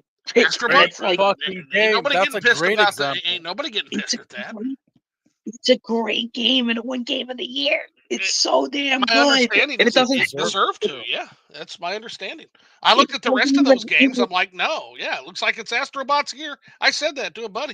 It looks like it's Astrobot's year because the rest of this, like, I'm sure they're fine, but I It's just crazy, you know. when you Like, can I don't know. pull player essence off of a fucking Nintendo platformer and you can get him raving about Astrobot, you're good. Because that guy, It's just OJ is just like, usually he's like me. He's a Mario stan, right? Me and him both. And like he said, Astrobot is bar none one of the best platformers that I have played in years. Since Odyssey. It's the best thing I've played since Odyssey in this genre. And it's like, God damn, that gets good praise. there's like an upper echelon of platformers, and it's not the biggest list ever if you really look at what people enjoy. And that one just like came in and like literally just like stomped the floor. Like it was, I don't know. That's And what I yeah, heard. I know it's a commercial for PlayStation, but they handle it so well. It's just so creative. So It's just such a I'm fun happy game. to see it because Sony needed a fucking win, and at least as of right now, it is still exclusive to Sony PlayStation 5. So it's It's everything Sony needs. It won't be forever, but yeah, I was gonna say, it's coming to give PC, it but a year. Give it a year. Those greedy motherfuckers. yeah, Give it a year. And again, they don't yeah, understand but it's short term greed. They are cutting themselves off at the knees by doing this. They really are. to me, yeah, like I'm actually with you on this. To me, I would say screw that. I would have kept this one because I won Game of the Year and whatever. This Hey. is the one I would have kept on 5, but I get it. They're gonna do it and make money on it and Mm-hmm. whatever. I don't know. More people will play it. Like I can't be mad about that. Well, But they're gonna the definitely. real hurt is going to come on the next system when the PC when the PlayStation 7 drop or PlayStation 6 drops. Yeah. That's where you're going to see the hurt come into play because what gamers are at that point, gamers will have caught up to the fact that I can just wait a year and get it on the PC. Why don't Yeah. PCs are simple to use? It's all the games come practically auto optimized on Steam. Why don't I just get a PC and fucking play? Why do I need the PlayStation? It's coming. It's not going to be. Oh, that's Samus? Oh, that is Dread Samus. It is okay. Yeah. Oh That's man, Dread Samus. That's my favorite that Samus. game was, man, that game was of this for a long time in the that box. game was cool, dude. Whew, Dread is that was a my great favorite. game. Dread has easily become my favorite Metroid, and it's not even close. I hated that last boss fight.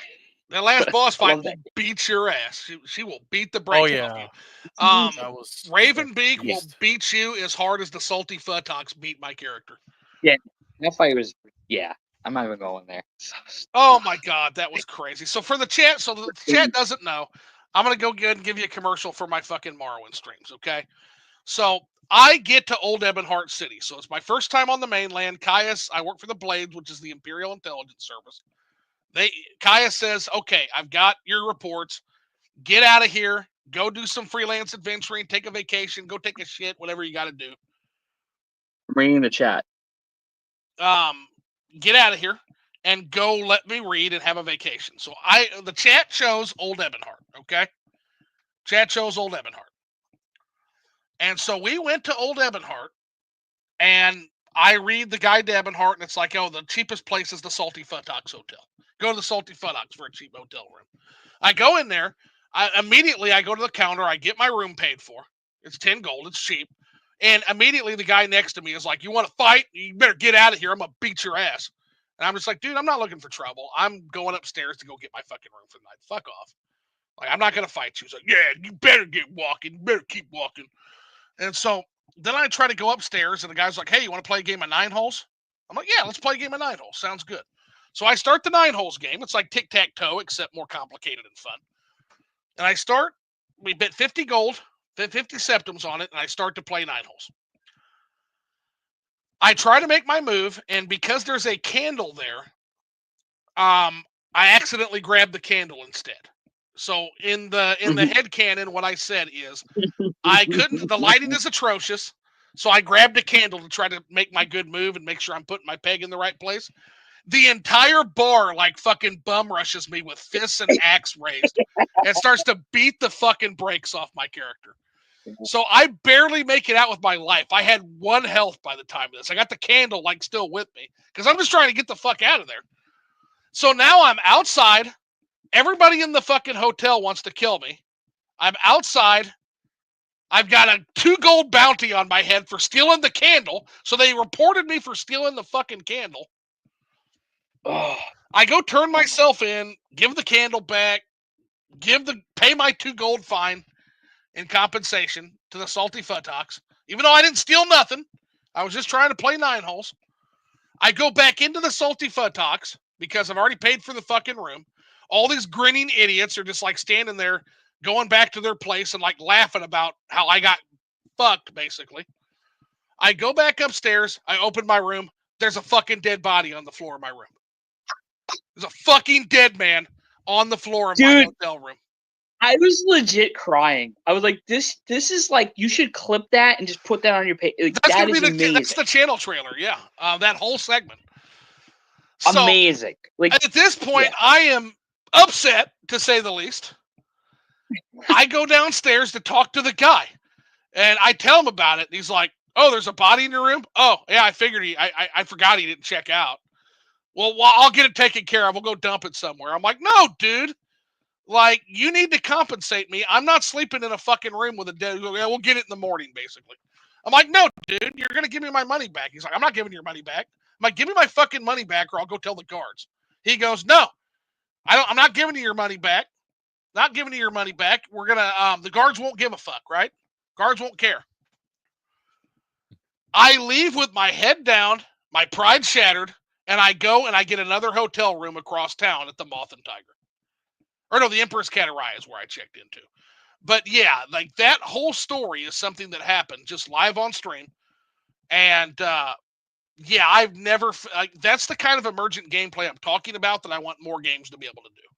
Like that's literally a story I never expected to happen to my character. Does that happen to everybody, or is it just like a random occurrence? So the dead body will happen to everybody. That's a quest. Okay. Right. That I failed spectacularly because I wasn't able to convince him to give me my money back. But yeah, I saw that. The story of going in there, getting the room, having a drunk want to fight me, sidestepping the drunk, being stopped by a guy who wants to play a game of 9 holes, accepting the game of 9 holes, accidentally stealing the candle, getting my fucking ass beat, limping up to my room with 1 HP, bloody and tired, and just wanting to get some fucking sleep. And then I open the door and there's a dead body. That is mine and mine alone. I'm gonna be real with you. What was so funny about it was like legit, because I've been watching your streams. You like legit got mad. And I was like, oh my god. I'm like, it was the first time I'd not done that quest before. Because the game is dude, so you were huge. Dude, you were like, are you kidding me right now? Well, and I'm like, this is great. Well, that's the thing too, Monster. That was not faked. That was real. That was a real, genuine reaction to something I had never seen before. Because your streams are very chill. And so I'm sitting there and I'm like, holy crap. I'm like, I can't believe this sequence of events just happened in a couple of minutes. Like, it was awesome. I wrote a fake Yelp review and a fake response from the asshole owner because I was so incensed about that encounter. I gave you a like. I was like, this is hilarious. Like, I love it. By the way, then the Tamriel Rebuilt team got wind of it and posted it on their Discord, which was funny. Oh, dude, like that's amazing. So yes, it's so funny how that worked. So it's great for me, man, because I don't know anything about this stuff, like Morrowind or so. Like I'm like, that was literally your first entry. Was that little story? Right. So, like I'm sitting there like chilling. I'm working on my video and I'm watching your stuff, and I'm like. I'm just like, what the hell is going on? Well, that's because you're like, I literally just looked away for a second. What the fuck is going on here? Why is it killing you? Yeah, Caesar, I'm not even kidding. I looked away for like 2 seconds and I write it in the chat. I go, what the f just happened? Yeah, Like, he what's looks going up on? and everybody is surrounding me with their fists up and their axes out. He's losing, and he's I gotta losing look his this shit. up. And he's losing his shit, and this is all happening in the span of like 5 to 10 minutes. I'm like, what the, like, what's going on, dude? It was one of the funniest things I've ever seen. Hilarious. I gotta find Woo! out. Oh, dude, I was crying. I was like, I'm gonna this cut is it gold. that way you don't even have to look for it. Gold. Yeah, I'll cut it and that'll be the new channel trailer. Dude, I'm sorry, bro. You have to do like a quick cut of it. I'll do a tough. super cut of that because that whole sequence and like then I get up to the hotel room. I'm just tired. I just want to go to sleep. Are you fucking kidding me? Like here, I open the room and there's a fucking corpse on the floor of my room. I'm like, you've got to be shitting me right now.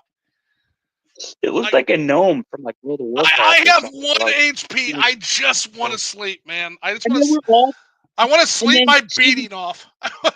I gotta see Dude, this now, man. Like this so is the best great. point, you didn't even see the best part. So the best part is in the chat. We're like, okay, screw him, free loot. Like, You did, and he's like, you know what?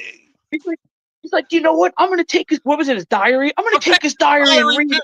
Oh yeah, yeah. Well, I'm taking his diary too. I'm like, oh, this guy doesn't have shit on him. He's worthless. So all right, fine. He can have this back.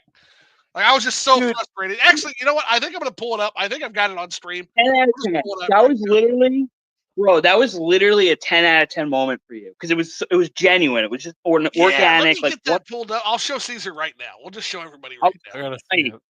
Yeah, you would love it, dude. It was awesome, and you got to somehow get the chat. It was brilliant. Yeah, I'll be able to get the chat. Yeah, so that is freelancing. Yeah, because it's not Morrowind and SpaghettiOs. That was the last one. Okay, so it's diary.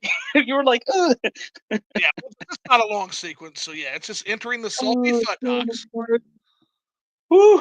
and getting. You know, I saw you post about it, the whole situation, and I thought, oh no, it was. I thought this was like a real thing. I thought this was like a real place that you went to in real life, and there was like a dead body on the floor, and I'm like, what the fuck? Where did Zoo go? I was like, what the hell? When I read it out loud, I'm like, oh, okay, see what this dude's doing. I was like, all right, I caught it. I was like, I didn't realize it was from your stream in Morrowind. I amazing. should have. Then I saw the picture you posted of the guy, and I'm like, oh, it's a Morrowind thing. I was like, he's upset about a dead body on the floor. I would have been fucking traumatized. That was a fun one because like after that, you're like, I'm gonna go paint some animals or something. Or I'm like, what? Yeah, I was like, is Zoo drunk? I'm gonna be honest, dude. I was like, what the fuck is this guy talking about? Yeah, I was like, he's so mad. He's like, I'm gonna go paint these animals. Okay, like do it here. So we want. Oh god. Yeah, we want freelancing. There it is, and the chat is there too. Okay, so here it is. All right, let me watch stream. Incredible. Yeah. Oh, I'm sweating because I'm laughing so hard. All right. Okay. Let's see here. Okay, so we're gonna just. All right, here we go. Good luck.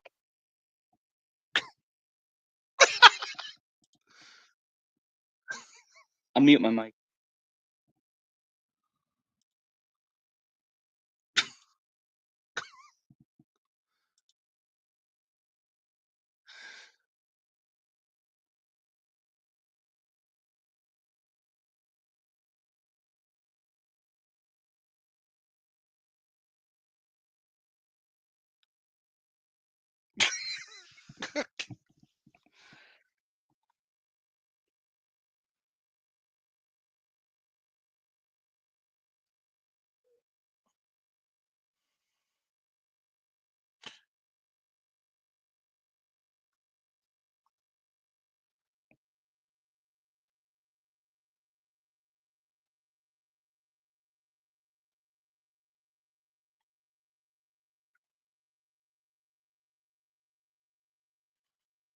I also told him, fuck your friend later.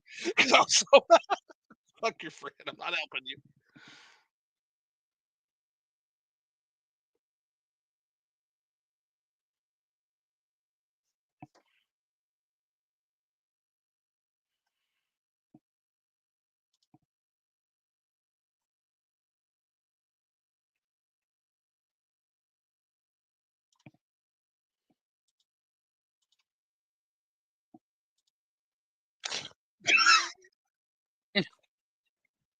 So Dude,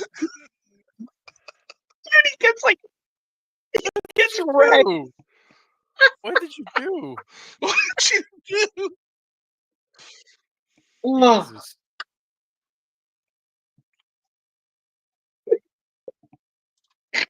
I love it, dude. I love that. Oh, Are you an Argonian? oh, oh, God. I think what are you? Oh, no, Zoo. he's a Are you bot. Yeah. that? Are you that elf race? What's that? What race were you? I was Dunmer.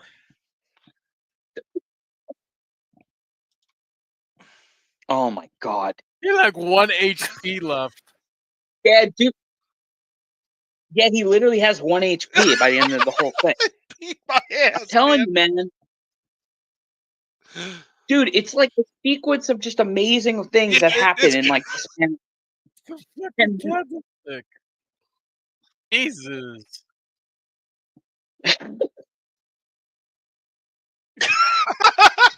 Yeah. yeah. Stag the capital.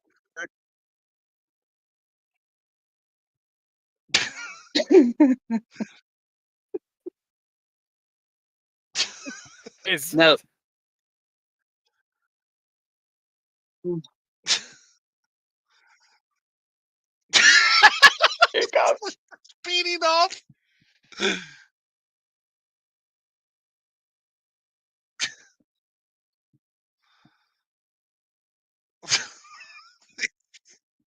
They did beat the shit out of me.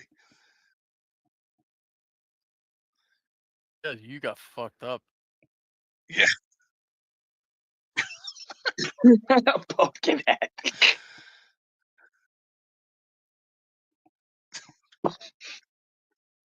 Here we go.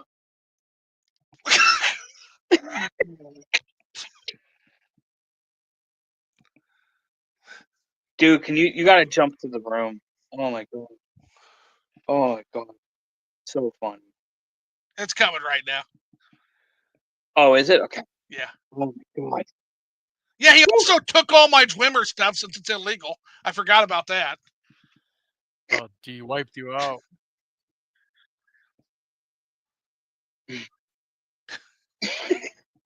Here to see the castle. Here to see, after he robbed me.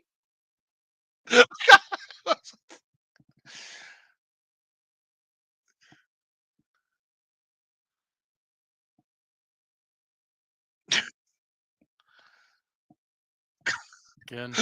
Everybody's like, yeah, he's all right now. It's cooking. This is cooking. This is cooking now. This game is so janky looking. Bro, it's an experience to watch. Like it really is. It's like fun. Part of the It's like charm, fun though. jank. Yeah, oh yeah, Like- that's part of the charm, yeah. It's like PS1 jank.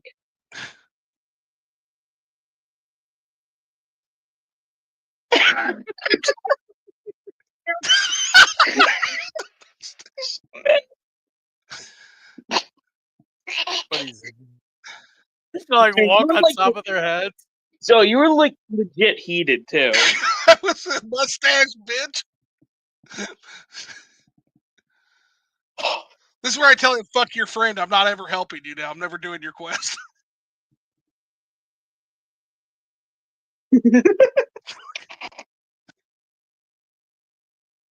Damn, you.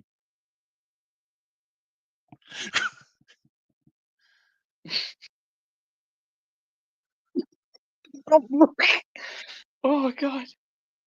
Here we go.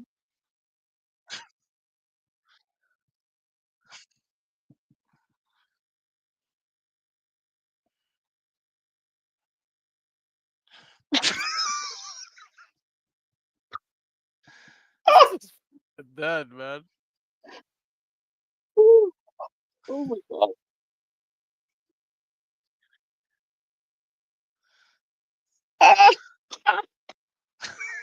Dude, come on, man.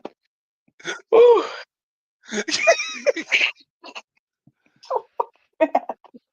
That was that's a warning. They knew you were a thief. Woo.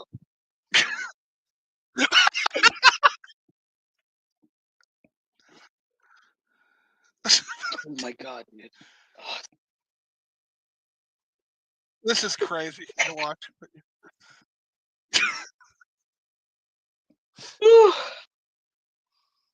Good job, Zoo.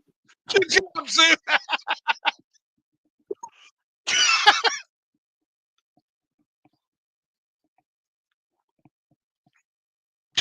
Yeah, we're literally like just loot the stomach. Read his journal. I'm so petty. I'm so petty. Oh god.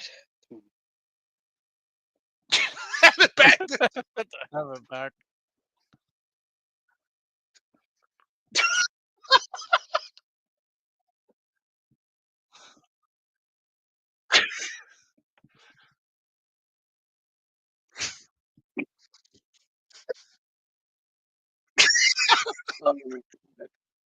I'm done. I'm done here.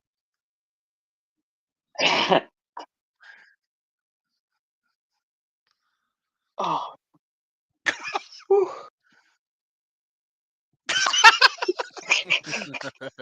Yeah.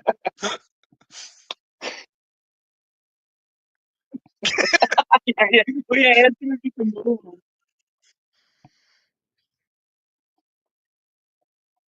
That's victim blaming, by the way. That's victim blaming. The letter, the letter warned you.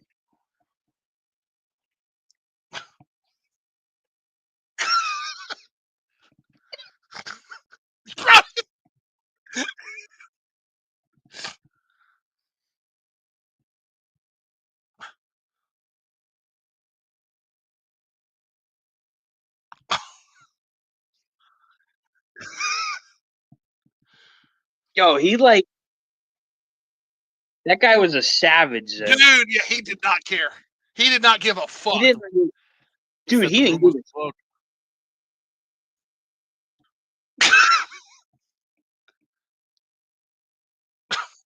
that. It's Wouldn't be the first killing that's gone unsolved.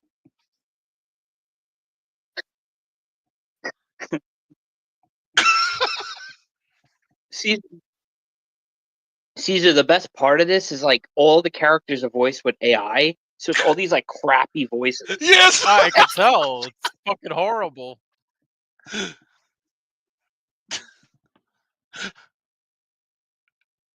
Oh, it's amazing.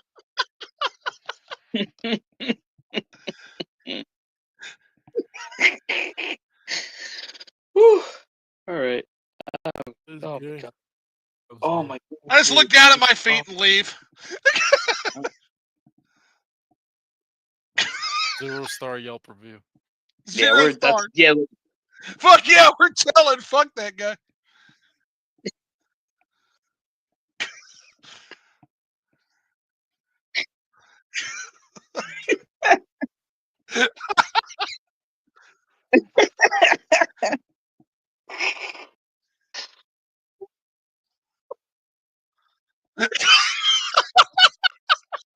Incredible. That's it, dude. 10. Gotta make money, yo. He's gotta make money. Under the bat. So many funny things that just led up to that one moment. Oh. That's good. Oh my god, dude. Whew. Yeah, so that Sorry is. for- Whew. Yeah, that was an experience. For sure. Incredible. So yeah, that's the kind of stuff we'll get more of if we stop focusing so much on vertical graphics, right? Going up. Like we need more shit like that. Win on the Switch too, baby. Let's go. Yeah. So Scorpio CesArcade says word. Oh. Kite says Switch 2 will have compatibility for both Switch 1 and 2 cartridges. I am optimistic that it will be a game changer. Yeah, I mean, backwards compatibility will certainly help. But again, like the main thing is I already have a Switch that already plays all of those games, right? So depending on how they do backwards compatibility, yeah. Who's to say the games are going to be optimized? Exactly. Yep. That's my biggest worry. On top of that, that's the question. like, if I can't, if I can't play, if I have to download half the fucking game on new games, I might as well just stick with the Switch because I already play the games I have. So there's still, we just need to know more. That's the thing. We need to know more. We don't know enough about it. We just don't.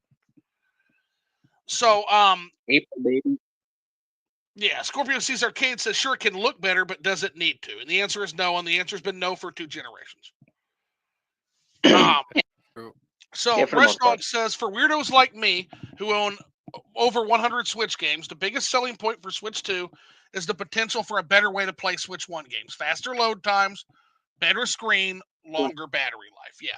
I'm still confused about the battery life, though. I know it's a bigger system, so technically could have a bigger battery, which helps. But the games are also going to be bigger, too. So the battery tech bottleneck still confuses me how we're going to get anything out of this at all. Right. Isn't there like some kind of a rumor about the battery they were using? Maybe I could have sworn I heard something about this. That's the only guess I got. Well, if storage, energy storage capacity is one of the great hurdles that is literally preventing humanity from moving forward as a species.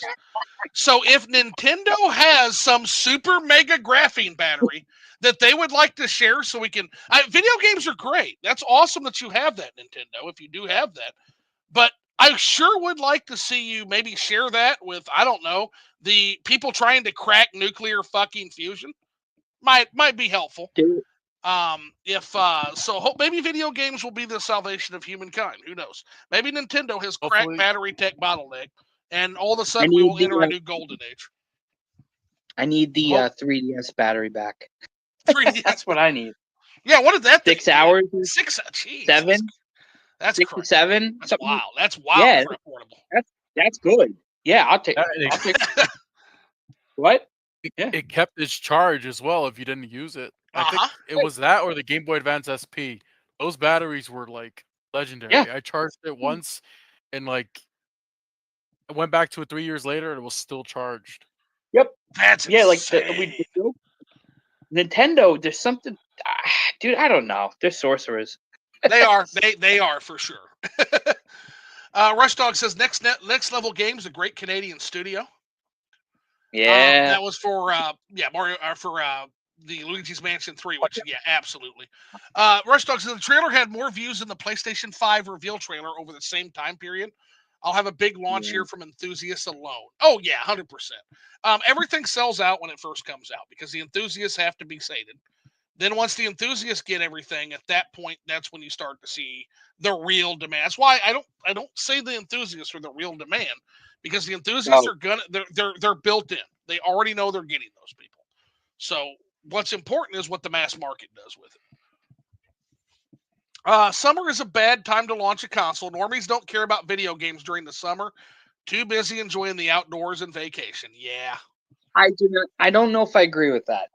I saw that. I don't think I agree with it. Who the hell can afford a vacation these days? Give me a break. Yeah, I don't think I agree with that. And as a former MMO guy, summer was the time to play an expansion or something. I don't know if I necessarily agree with that. Okay. And that was everybody. Video games were everything for me in the summer. Yeah. Well, I don't play as many games in the summer because I'm usually on the boat. But that said, the Switch kind of changed that, to be fair. Because I can do my fishing, and at the same time I can be on my boat, my pontoon. I got my kickback, got the fishing pole, got the Switch. So the Switch kind of changed the dynamic. But typically with a console, he would be right for me at least. Okay, that's fair. But yeah, with the Switch, But it it's does a have handheld hybrid. Yes, it's a handheld hybrid. Yeah, so that did change the game for me, and I imagine other people, right? You can fish on your handheld while you're fishing in real life. Yeah, now the Switch just needs a Bassin's Black Bass or like an actually good fishing game, right? Sega Bass Fishing, baby, let's go. Yeah, Sega Bass Fishing. Sega Bass Fishing was that was like the Sega Genesis game. Is that what you're like? No. The Bassmasters Classic? It was a Dreamcast game, wasn't it? It might have been. It was on the Dreamcast and in arcades, I think. So we're gonna have to back. I specifically remember 4 games. Okay, there was Blue Marlin, Black Bass on the NES, Bassin's Black Bass, which was one of my dad's favorite games ever on the Super Nintendo. And I'll never forget, like, Charlie Chaplin was like the guy that hosted the fishing tournament. The guy literally looks like Charlie Chaplin. I always used to laugh at that. And then there's like the Hulk Hogan looking guy who's like, "Yeah, you don't want to go fishing by yourself? I could be a guide. I can show you where all the fishing spots are, brother. And I've got special lures for you if you take me, or no, if you don't take him with you, you get extra lures." Like, well, take these lures instead. And like, I'll never forget that. It's like a great experience. Like me and my dad playing. Oh yeah. Oh yeah, No, brother. that's Macho Man. Brother. Yeah, we are mixing Hulk Hogan. Speaking of Hulk Hogan, did y'all see him get booed? Oh yeah. Yeah, I did. Like, That they was- that was fucking bad. booed that guy. What the fuck happened? Like, what is going on? Like, he showed There's a lot up. of things that played into A that. lot of stuff. Yeah. Holy shit. Stuff. Did not expect to see that. That was something. I'm sorry, brother. That doesn't work for me. Yeah, brother.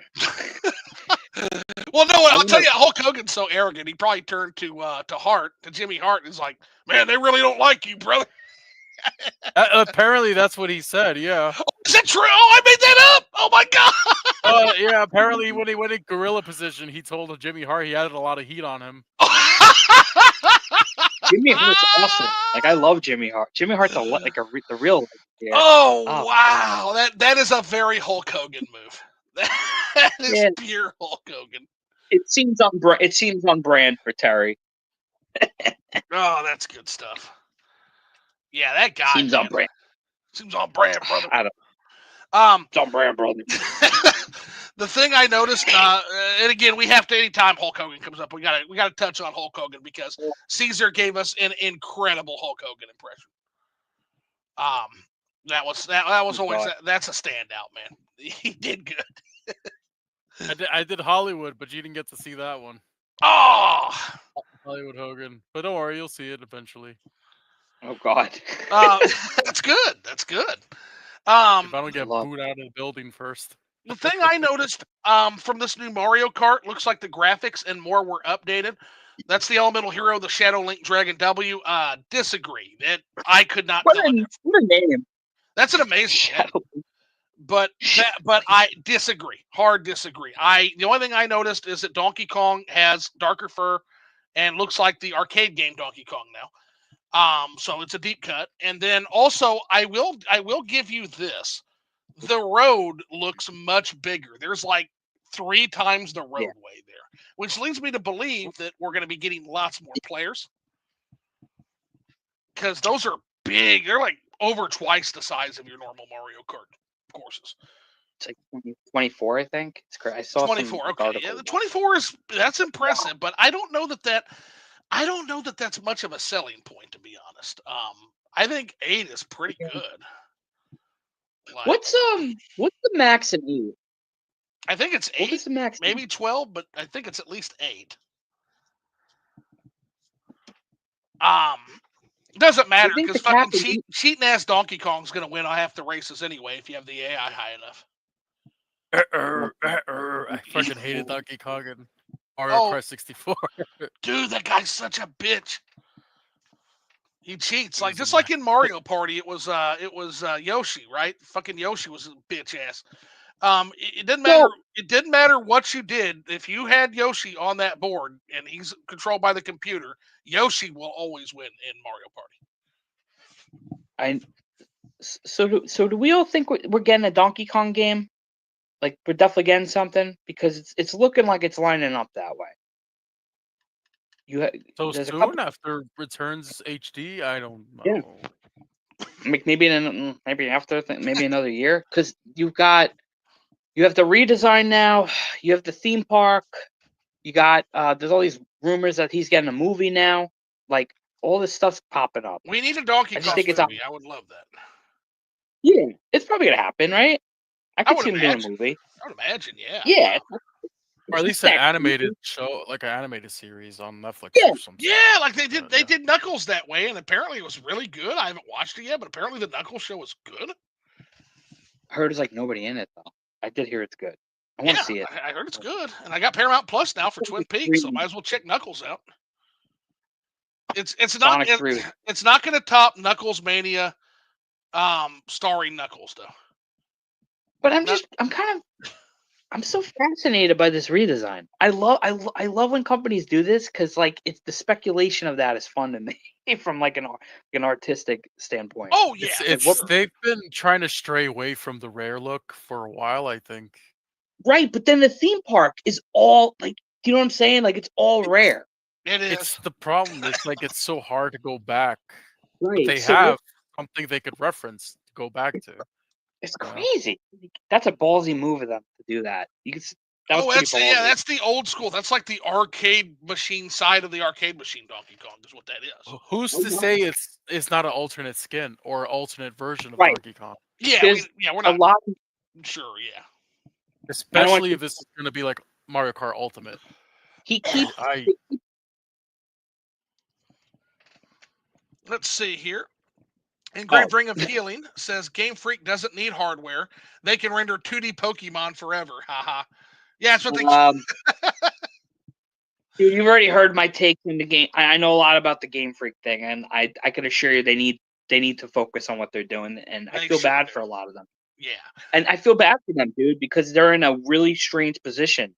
So they weren't ready for the hardware jump. They just weren't. And then on top of that, again, they have to make an annual. Basically, they have to make an annual thing. Dude, like, yeah, it's annual. They're having kind of. Do you remember Assassin's Creed was having problems years ago? It's kind of like it reminds me a lot of that. Yeah, it's 10 times worse for Nintendo and Pokemon though, because the Pokemon new merch relies on new Pokemon. Like the anime, the merch, the cards, like they have to keep generating new Pokemon. Yeah. They have to. I might have to talk about Legends at some point because I really think that's a game changer for them since they're taking their time with it. Yeah, well, same with Arceus. Arceus was beloved. People love that game. It's a GameCube game. Yeah. Well, okay. Let's get say that. You say that like it's a bad thing. No, so speaking of GameCube, let's get it out of the way. Go ahead, say what you need to say to me, guys. Oh, I was gonna say I told you so. Okay. All right. Well, you did. It's okay to be wrong. It's okay to be wrong. And I was absolutely incorrect on the GameCube. I told you, man, it might be my favorite console of all time. Like, I mean, I love it. It's just such a creative, weird little machine. I started Mario Sunshine of all games. Let's go. Window washer Mario. Window washer Mario, yeah. Yep. I don't know where that comes. I don't know where that comes from. Some dark part of my head, because that is completely inaccurate and incorrect. You're not just going around cleaning shit all day. Like you're doing like platforming, some of the most complex and dare I say difficult platforming in the series in that game. The world is a genuine expansion of the Mushroom Kingdom, something I've cried like a bitch for years of not getting. Delfino Isle is an expansion of Mushroom World. It's like a hub. It's like a hub world. It's kind of. Yeah. I still think there's that offness of the Z-axis, and I don't think that ever goes away until Odyssey, which is what Odyssey's like finally. But you get used to it. Once you get used to it, and you've adapted to it, it's fine, just like 64. So here's my question: what made you go? All right, I'm gonna play Sunshine. Like, what made you do that? Astrobot, because OJ had pointed out that a lot of the platforming mechanics in Astrobot appear to ape in some ways the Mario Sunshine mechanics. So basically, we were talking the hover jump. Yeah, and he said if you're interested in Astrobot, that he basically encouraged me and said, "Well, yeah, Zoo, maybe it's time for you to actually give Mario Sunshine an actual chance." And also they took the flip from Galaxy. Okay. There's a way that he flips in that game. I felt like, at least in my opinion, it felt like Galaxy. Yeah, it's awesome. So I operated under a very false assumption for a long time that this was another ghastly Buffalo Bill reskinning of my favorite franchise, and that this had nothing to do with Mario Brothers, and couldn't be more wrong. Yeah. Couldn't be more wrong. What? So I guess we should just briefly cover all my wrongness on the GameCube. I was wrong about Mario Sunshine. I was wrong about Metro. I was wrong about Metroid Prime. I don't think I was ever wrong about Metroid Prime. I thought Metroid Prime was good, but I didn't give Metroid Prime its flowers because it was a GameCube game. I was wrong about Bite and Kaidos. I looked at that game and I'm like, yeah, what the fuck is this? Again, that's not going to save Nintendo. It's a cool game. Yeah. I was wrong about it's pretty good. I mean, for what it is, it's pretty good. Completely again, didn't give Thousand Year Door its flowers. Completely ignored the Thousand Year Door. Yeah, Paper Mario: The Thousand Year Door is really, really, really fucking good. What's that? I can't quite see it. Lost Kingdoms. Lost Kingdoms, yep. And I haven't played that one yet, but it does have the best Smash Brothers. Sorry, it just does. Like Melee's really good. Did you play Eternal Darkness yet? I haven't got a copy of Eternal Darkness yet. For my Wii, but need to. But yeah, in general, I played enough of the GameCube games, Luigi's Mansion games. Which if I like Luigi's Mansion 3, I'm gonna like Luigi's Mansion 1. Even though I haven't tried it yet. Yeah, it's got a really based ass Godzilla game on it. You could technically say Resident Evil 4 is originally a GameCube game. Yep, F-Zero GX, which Rush Dog still screams at me. Yeah, at this point, I think I can say that maybe I was a bit unfair to the GameCube. Yeah. Keep going. It's a lot. Yeah, so. Never too late to learn. Hey, listen, man. The character development here, I love it. I love this arc for you. The GameCube redemption arc. It's the game. I love it. Would watch this. Yeah, this is. I mean, I told you, man. Like, you did. Lots and lots of people told me. Fuck. The entire SNES hub fucking message board was shouting me down on this years ago. So, Blake, that's why he's rebranding to Flipping the Cube. Flipping the Cube. Well, it sucks because like my eventual crossing paths with GameCube Galaxy will be much less interesting now. Because I'm just gonna be like, yeah, you know, it does rock. So. Hey, yeah, I never saw his videos until a couple months ago, and he's really great. He's good. He makes good awesome stuff. He's really good stuff. Yeah, it's fantastic. Yeah, he does good stuff. Yeah, I was like, oh wow, this guy's awesome. I legit, I don't know, things go over my head. Yeah, like, oh, wow. I secretly subbed to him a few months ago. Yeah, he's cool. So yeah, around. Let's see, Agent 1W, amen. Bloodwake was dope. Engraved Ring of Healing says Bloodwake is special. It's really that's one. It came in the box that Scorpio Caesar sent me. You sent it to me, and yeah, man. Bloodwake is something special. Oh wait, you sent him a box? He sent me a box. He sent me a box of Xbox games. Yeah, maybe fancy boy. Yeah, he's the one who's kind of responsible for me exploring that generation. Actually, had a lot of like spares and extras that I was like, let me send them to Zoo, make them believe. I love that. That's awesome, man. I genuinely love hearing stuff like that. That's really it was good. That's like it was a game changer for sure. Let's see. Rush Dog says 6th gen still had a Sega console, baby. Yeah, the Dreamcast. OG Xbox was kind of a sort of an unofficial successor to Dreamcast. Literally, like it got all the Dreamcast properties. It got Shenmue 2. It got Jet Set Radio Future, Panzer Dragoon Orta, which, by the way, another banger. By the way, is Panzer Dragoon Orta. And I'm waiting to get a copy of Shenmue 1. I am going to play Shenmue for you at some point, Scorpio. Please. I'm going to. But how you going to play it? I gotta get a cast because it's the only way to play it. I think, isn't it? What do you mean? So, Shenmue 2. My copy of Shenmue 2 on Xbox came with a disc that is the movie of Shenmue 1. But I kind of want to play Shenmue 1. Okay, well, listen. No, you have to play Shenmue 1. Okay, yeah. I don't want to watch it. I want to play it. Right. I tried that. Like I tried that years ago, and I never got into Shenmue 2 because I'm not gonna watch the game. I want to play it. I want to play the it. remaster. Exactly. Just get the HD versions on the Xbox or PS4. It's actually pretty cheap too to pick those ones up. Is it on Steam? Yeah. I'll play it. I don't know if it's on Steam. Then that'll be easy. It's on Steam. Yeah, you can play it on Steam. Okay. But just play it. Yeah, I gotta play them too. That actually makes it easier. So that actually moves it up. So yeah. Let's see. Matt Kaiser says pretty much Rush Dog also sup everyone. Then Rush Dog Who's said, that? "Hey Kaiser." That was Matt Kaiser in the Oh, chat. man. What up, Matt Kaiser? Jay That says dude's really- Ho-Oh is his favorite. Mad Kaiser says, nice. Wow. Anyway, I'm chilling playing more Dynasty Warriors Origin. Yeah, if you haven't checked out Kaiser's video, he's been really getting into Dynasty Warriors Origins. And yeah, anything Dynasty Warriors, like Jay's also really into those for the same reason. Dude. I asked him a question about that. I need a Power Rangers. That's all I'm gonna say. Dude, a Power Rangers Musou? USO game. Oh yeah, Ooh, that's that'd be a sweet. That's Take a my money. smart one.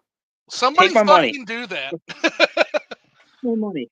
Why haven't they done that yet? That's They did that's something- $1 million question.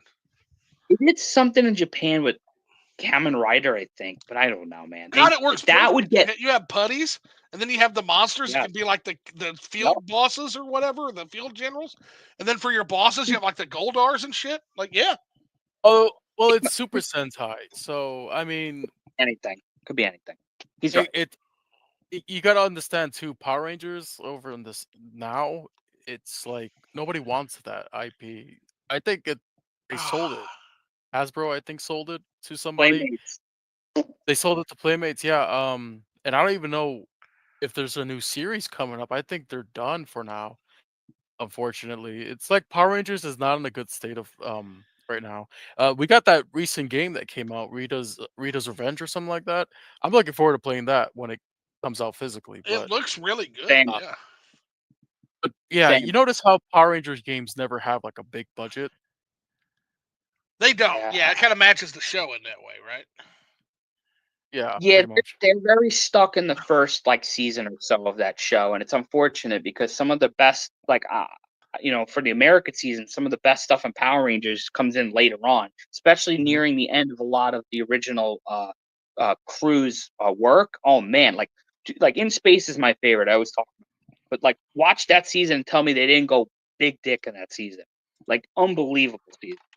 That was supposed to be the last season too. Right. So it's and what season was this? there's in Space. space. I think it's 4. I don't remember what it was. It's so No, good. it's confusing because Mighty Yeah. Morphin had like 3 seasons, Yeah. and then there was like the short Alien Ranger season, and then there Anything. was Zeo, Yeah. there was Turbo, and then there was In Space. Right. Okay. So whatever it is, look it up. It's fire. Andros. That's my boy right there. Love that show. Oh, Andros was cool. I like Andros. They actually did something interesting with the villain in that season. It's really Astronema? good. What's up? Astronema? Yeah, dude. Love Astronema. Dude. Oh, there was another show was that was like, I'm trying to think of it. I saw it, and I can't think of the name. It's a show from the 80s. It's one of the most incredible fucking shows I've ever seen in my life.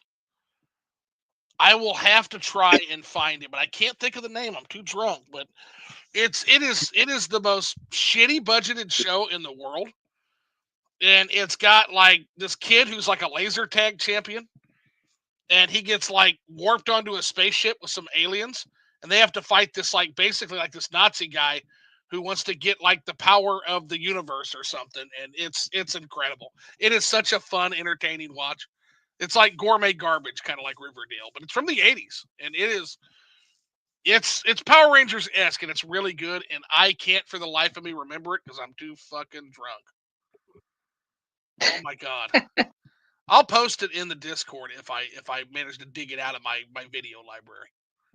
There's a lot of really cool stuff, man, in the tokusatsu genre with all that super. There's so much cool shit. If you can look for, I'm not super well endowed in all the Japanese stuff. I try, but man, when you find something great, especially when I'm on Pluto TV and I'm watching Shout or whatever, I'm like, man, I'm like, this is so cool that this exists. It's so crazy. There's a lot of stuff that doesn't get brought over here. That's still great, like Kamen Rider. Photon. Very rarely ever it's called Photon. Oh, Photon. Photon. Dude, Yeah. Never heard of Photon. Yeah, before. let me just pull up some Photon screens. Dude, I liked VR Troopers. It was If you really like VR cheesy. Troopers, you're gonna fucking love Photon. Photon Talking 80s show. I wish yeah, we still had VR all the. Yeah, Troopers. here is a great example. Beetleborgs is the most divisive thing, probably. Beetleborgs has always been divisive. Masked Big Rider Bad with Beetleborgs, yeah. Here's Beetleborgs. Photon. Yeah. Let's see this. What the hell is that? This is the greatest motherfucking show you've ever seen. That shit It looks looks terrible. It looks like a bootleg Captain Falcon. Oh, Well. you have no idea. Let's see. We need. That looked like David Bowie on the right. Yeah, here's our heroes. How do I- Here's our heroes. How do I go back to the video? Oh God. Yep, There you go. There's our heroes. Oh my god! Look how bad that looks. And So bad it's Holy good. moly! and here Wow, is our and here is our villain. Is that Looks like dude a a bunch of- testicle? What the hell is that guy? It look like a bunch of AI generated Morrowind characters. And there looks is like our a hey. Now and there is our villain. Oh yeah, baby. Come on, dude. Like David Bowie. Like legendary It is David Bowie meets Space Nazi. Great. I love it, dude. I love stuff like that. Yeah, I'm gonna try to find a trailer for. I'm gonna try to find it real quick so I can get you. Yeah, I got Phil hooked on watching Riverdale, and I think it's beyond my ability to get you two gentlemen on Riverdale, but I think I can get you hooked on Photon. In terms of the gourmet garbage I like to fucking push. So I've never actually had like the ability to talk to you about this. So when Riverdale came out, I watched the first couple of episodes and then I was like, I'm out. Yeah, like one of the Sprouse brothers. That's when the show sucks. Yeah, but my brother was really into it for like that first season or so, and then he capped out too. He was like, I'm leaving. So there are people. So here's the thing: there are people. Let me type in Riverdale, Edgar. I mean, Ever Never. There's a rocket ship. There's a fan base for everything, bro. I mean, when you said that to me, I was like, I don't even blame you, honestly. Yeah, let's see. Here's the picture. Okay, so this is the picture that I typically show people when I am ready to get somebody hooked on Riverdale. This picture, out of context. I could also tell you the story about how in the current season I'm on, it is Archie and his friend fending off a group of mechanical ant people from space and having a fist fight with a group of mechanical ant people.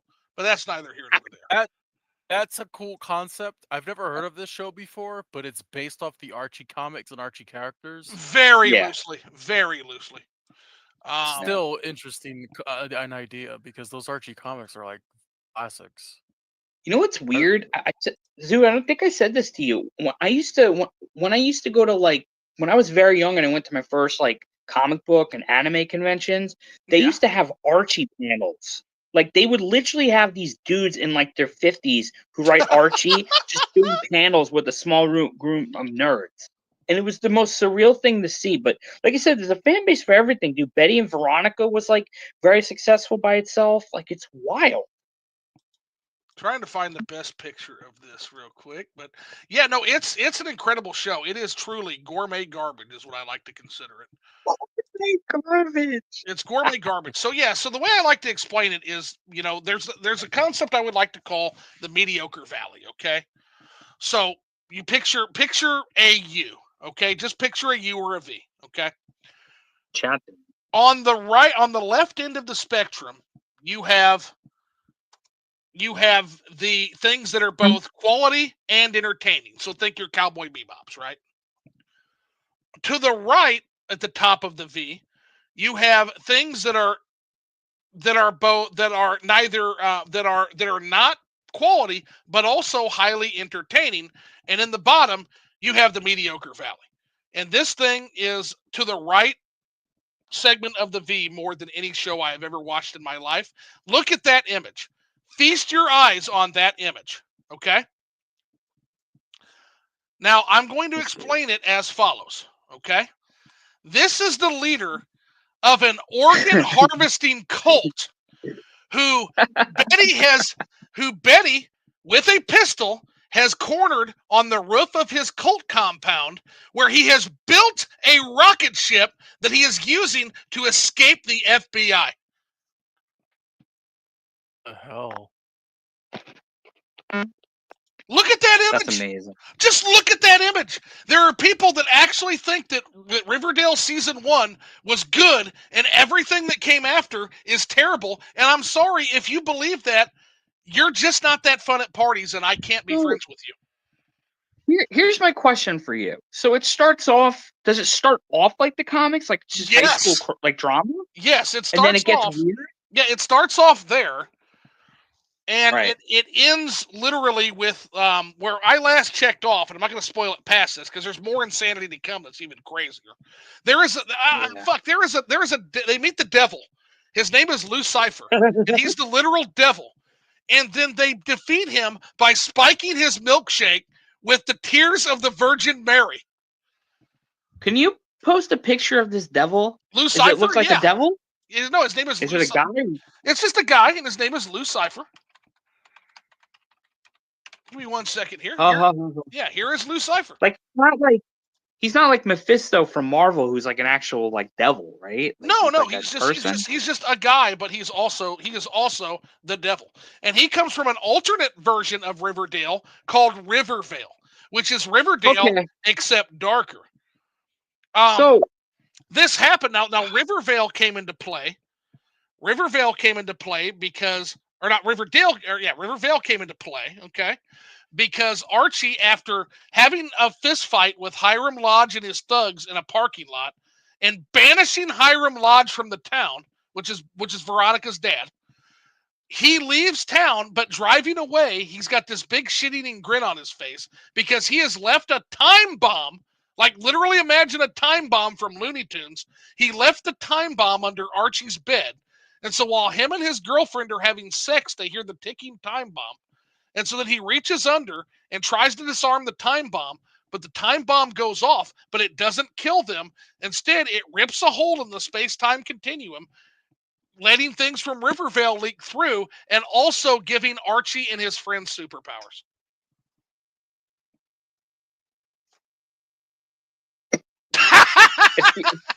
That is the prop. It feels like they're trying to get canceled. They're like, all right, let's just see what we could write and see how far we go with the budget. So yeah, but again, I'm not going to try to sell. I've sold Phil on Riverdale. He's watching Riverdale. I would rather watch Power Rangers. You should watch Photon. So we're going to try to sell you on this. What was the show, Caesar? Maybe you remember this. Remember the show with Matthew Lawrence? He was like a kid. Is it Super Samurai or Superhuman Samurai or something? It was another one of those like Power Ranger-y shows. I had a toy for it. There were so many knockoffs. That's how you know you have a hit. Cyber Samurai or something. It was like right. Yeah. Yeah, it was like a robot internet thing, and it was Matthew Lawrence. He was a kid. I had a tweet. Oh, by the way, just speaking of Matthew Lawrence, watch Horse Sense. Everybody should watch the movie Horse Sense and watch it like now. Horse Sense is such a good fucking movie. Dude, I am so happy you said that. Because I actually, I'll admit it. I listen to their podcast. It's pretty damn good. They have They have a podcast. Dude, Jumping Ship was actually like a pretty mature Disney kids movie. Like, if you go back and watch it, there's like smugglers in it. I don't know. I like the Lawrence. I'm still trying to wrap my head around the fact that the Lawrence brothers have a podcast. It's not bad. It's actually I'm going to go find that because, like, seriously. Horse Sense is so good. Should have used the tractor back there. Saved them pretty boots of yours. I like them in Boy Meets World. Yeah. Boy Meets World. Now we're talking. Now we're into like the top of the mediocre valley. It's not mediocre at all. It's quality and it's entertaining. Yeah, I'll never forget. I'll never forget the party where Mr. Feeney is like at the party, and he's like, "Oh shit, Mr. Feeney's at this party. Oh no, you're not going to tell our parents, are you?" And Mr. Feeney's like, "No, Mr. Matthews, I'm not going to tell your parents, as long as the man in the pink mohawk doesn't touch me." And then the writing is so good on the show because then like 5 minutes will pass by, you'll see Mr. Feeney like walking through the crowd, and all of a sudden you see the pink mohawk guy like headbanging and walking after Mr. Peony, and Corey goes, "Hey, you with the pink mohawk, do not touch that man." Like it's so good. It's so fucking good. It's so good. That's another I show was that just thinking, became so ridiculous and so great. I was thinking about rewatching that because I've been watching old ones. They've been It's playing them good. on TV, and it's so I've been good. watching it. It's really good. Boy Meets World It's so holds up. good. Boy Meets World holds I up. love Boy. I love Boy Meets World. It Man, that was a gets good one. crazier and crazier. Like by the end of it, Yeah. like Eric Matthews is a fucking cartoon character. Yeah, there's Yeah. like an episode where they get into like a whole thing about it, and he's like, it's pretty crazy. But it has Plays with heart. squirrels. Exactly. That It had that dude plays had with like squirrels. that dude had like a full on anxiety attack. He talks about it on the Lawrence podcast. They have him on. Oh, that's Yeah. so good. Oh, I gotta watch this It's podcast. really good, bro. So this is like a I'm gonna podcast say, that they have, and they literally just Yeah. have on like Disney Channel peeps. everybody. They Oh have. my It's called the God. Brotherly Love Podcast. It's great. Like Brotherly it's not, Love podcast. and it's not PG. It's just because they're all older. They don't care. They'll curse Who and gives whatever. a Like shit? it's Yeah, wonderful. let's. Oh my God. Yeah, it's an Okay. awesome All show, right. dude. All right. All right. I've got a new thing for sure. But Will Pod Friedle. Meets World is Pod Meets Yeah. World is another thing. Yep, that's a good one too. Pod Meets World. This- Where the fuck is this? Where have I been? Like what the fuck? Spotify. It's got freaking Will Friedle. You have Ryder Strong Yep. and freaking Topanga. Damn. Okay. And they have like guests from the show, different actors that came from the show, writers that were on the show. You know what I mean? Like like so many. So that people show is still been very on. fondly remembered. That makes me so happy. Oh, dude, Good. Mark Jacobs is a genius, as far as I'm concerned. The guy is a great writer. Mhm. I don't care what it's- Oh, Yeah, that's yo, so did you see awesome. them at Raw? Did you see them at Raw? They Topanga and Yeah, I did Will see them Friedle, at yeah. Raw. Yeah, I did see them at the Raw show. They, That was they awesome. booed the New Day. So funny. I love that. Alrighty, let's That's see like here. awesome. Yeah, sorry, we're getting off tangent. No, right? that's The okay. 90s No, show. that's again, like we got into Photon and Riverdale, all kinds of other shit. Mad Kaiser says almost ending chapter 1, and oh man, it's chaotic, compelling, and fun as hell. That's how we got on that. We're talking about a Power Rangers Musou game. Yeah. It's never been a better time to be a Dynasty Warriors fan, let alone a fan of the whole Musou genre. Yeah. Check it out, bro. Brick getting me Barnes says I'm interested. an OG Charizard fan. Yeah. And yeah, she also says Charizard and Pikachu are my favorite. Pretty standard. Yeah. Engraving of Healing says everyone knows that Psyduck and Slowpoke are the coolest two Pokemon. I You have this suppose one? I suppose Engraved Ring of Healing in Brook, it's okay to be wrong. Muck is clearly the best Pokemon. This is the OG. Oh man. All right. Hold on. Let's see here. Let's keep going here. What just happened? Oh, yeah, we're. I was just checking a message here, but I so cried when Ash had to say bye to Butterfree. Oh, that was bye Butterfree was a tearjerker. Rush Dog talking about David Lynch's methodology. It's better not to get all the answers. Explanations are rarely as satisfying as a mystery. Consider Star Wars. How much cooler was the Force before we learned it was due to midichlorians? 100%, man. What is this guy, my uncle? Right? What are we doing? But he's right. Oh my god. Rush Dog says, "Have you seen Severance, Zoo?" You have mentioned Severance, and it's now on my to watch list. Yeah, you gave a great review of that, and I look forward to you writing a review hole once you finish it up. Very excited for. It sounds really fun. Agent 1W says Ice X. Be honest, when you watch the Switch 2 trailer for the first time, could you tell that Mario Kart game was new? No, I could not. It took me many watches before I could even tell there was anything there. I want a track editor for Mario Kart 9 personally. Track editor would be dope. That would be a differentiator. Dude, just give me a playable Kirby in that game or Captain Falcon.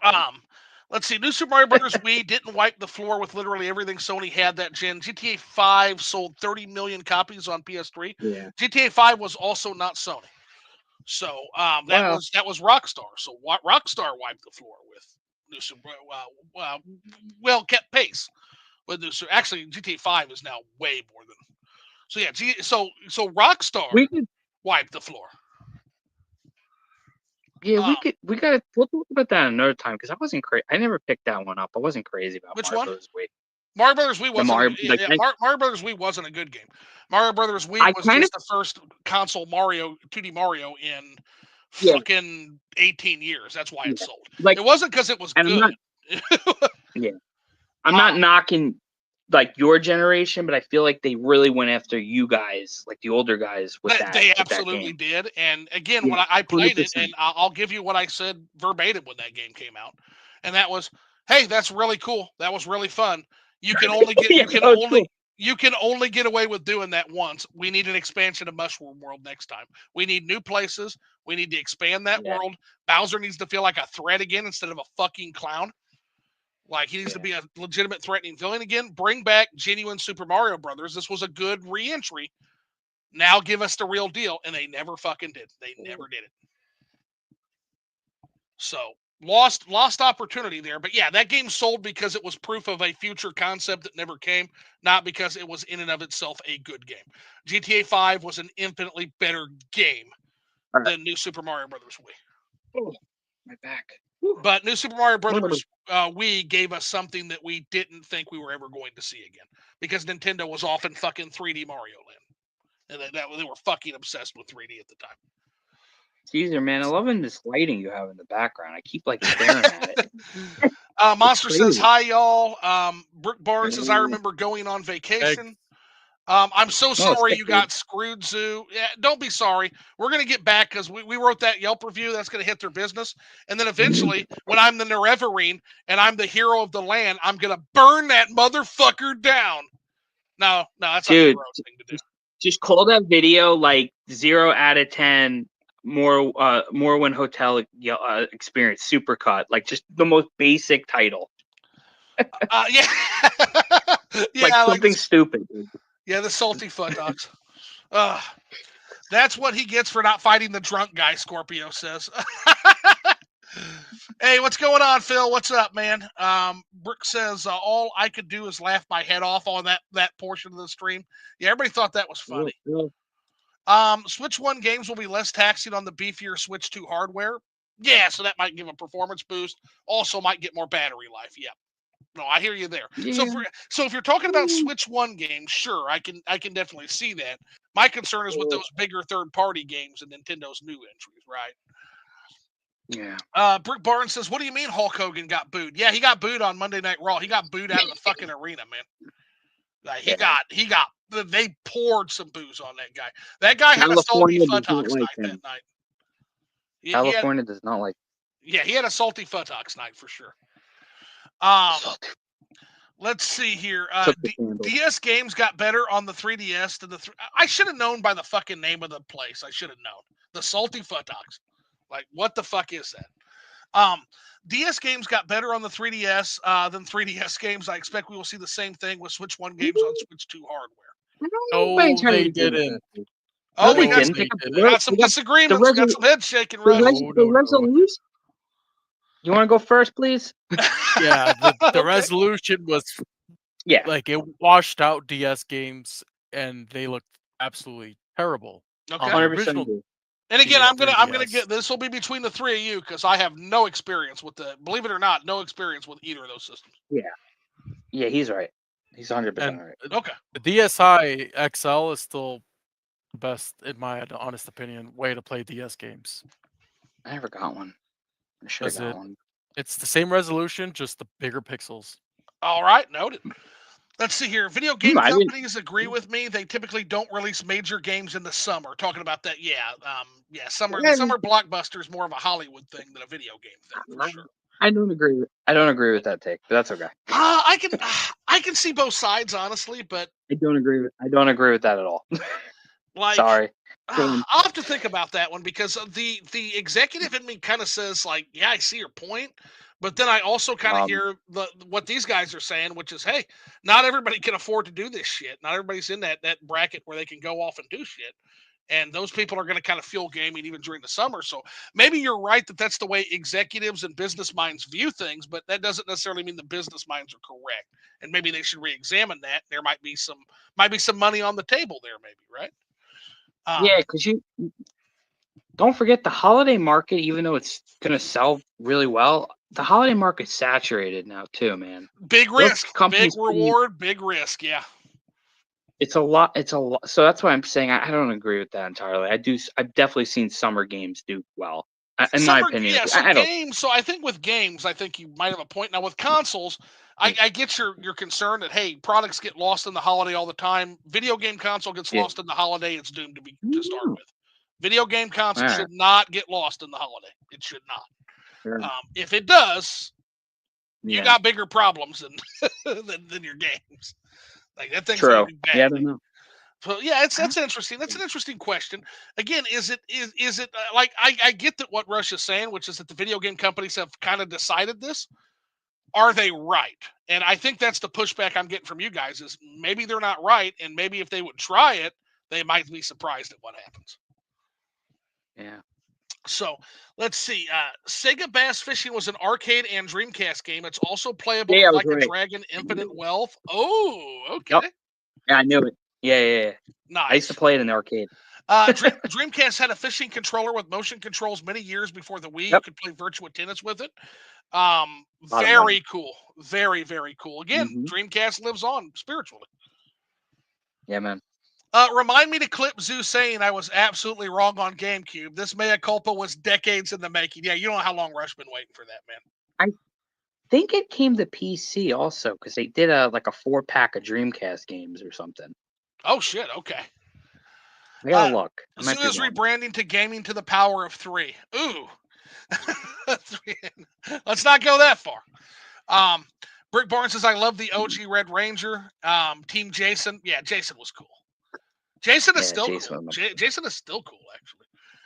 Just like he's really cool. Yeah, just like the Green Ranger, but he's not with us anymore. I met him before he died. You're telling me that is so fucking cool. I got a picture with him. Jason JDF. Yeah, he's so cool. Wild. Shook his hand. Very nice guy. It's a shame, dude. It's a real shame. Let's see here. Cried at the end of the show. I love Boy Meets World. There's also Girl Meets World too. I've heard mixed things about Girl Meets World, but I hear it's out there. I watched. Is it what? How does it stack up? Although that's probably a stupid question. I mean, people will tell you it sucks. I don't accept that. Yeah. It's not that bad. They finally got the kids to high school and they started touching on things, and then the show got canned. So they're finally letting Mark Jacobs. They were finally letting Mark Jacobs be Mark Jacobs, and then they were like, "Peace." Miss potential, then, yeah. Yes, yeah, that's what it was. Monster calling us the older generation. So, oof. Well, here's the thing. Here's the bigger oof about that, Rush Dog. He might be right because look at how New Super Mario Brothers Wonder sold. He might be right. And I mean, I'm not young. You guys know this. We're pretty cool. I'm in my mid-30s now, so I get it. I can't. Even though Mario Brothers Wonder wasn't the best example of what I'm talking about for an ideal 2D Mario game, Super Mario Brothers Wonder did enough right to where it should have realistically been a mega system seller, and it was not. It was not a mega system seller. What did it sell? Like 12 to 13 million copies for a 2D Mario game. Really? On the Switch.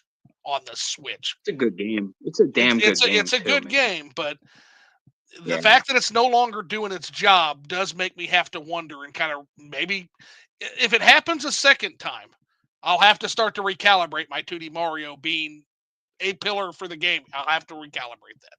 You've got to constantly take new information as it comes. Let's see. The DS being better on 3DS, I meant better battery life. Okay, entirely new battery life. Okay, gotcha. Clarified. Caesar is correct. I missed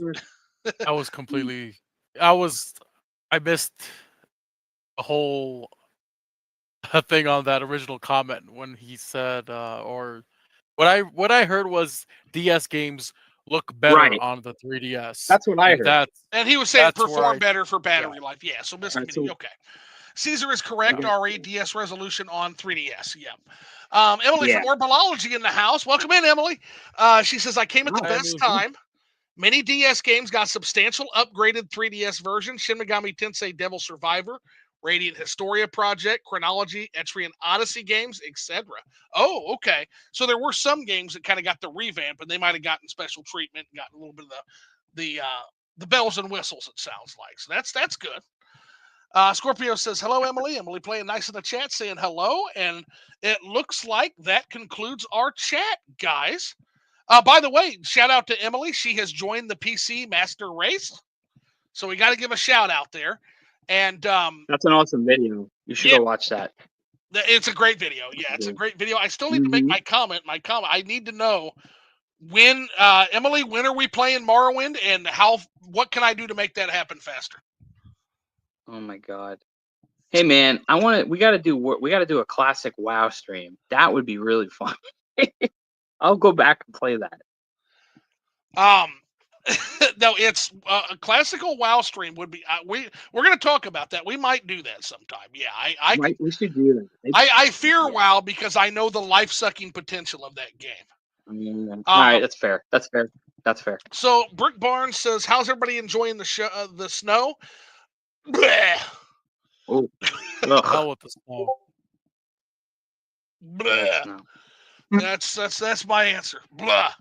No.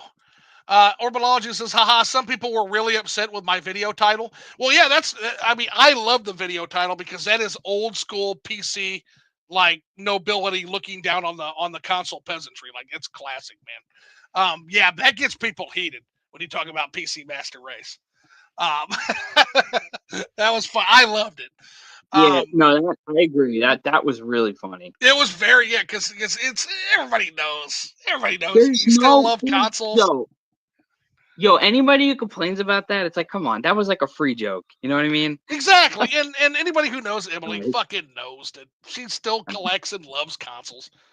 Like, she's got the PS5, she's got the Switch. Shut up. Fucking dorks. Yeah.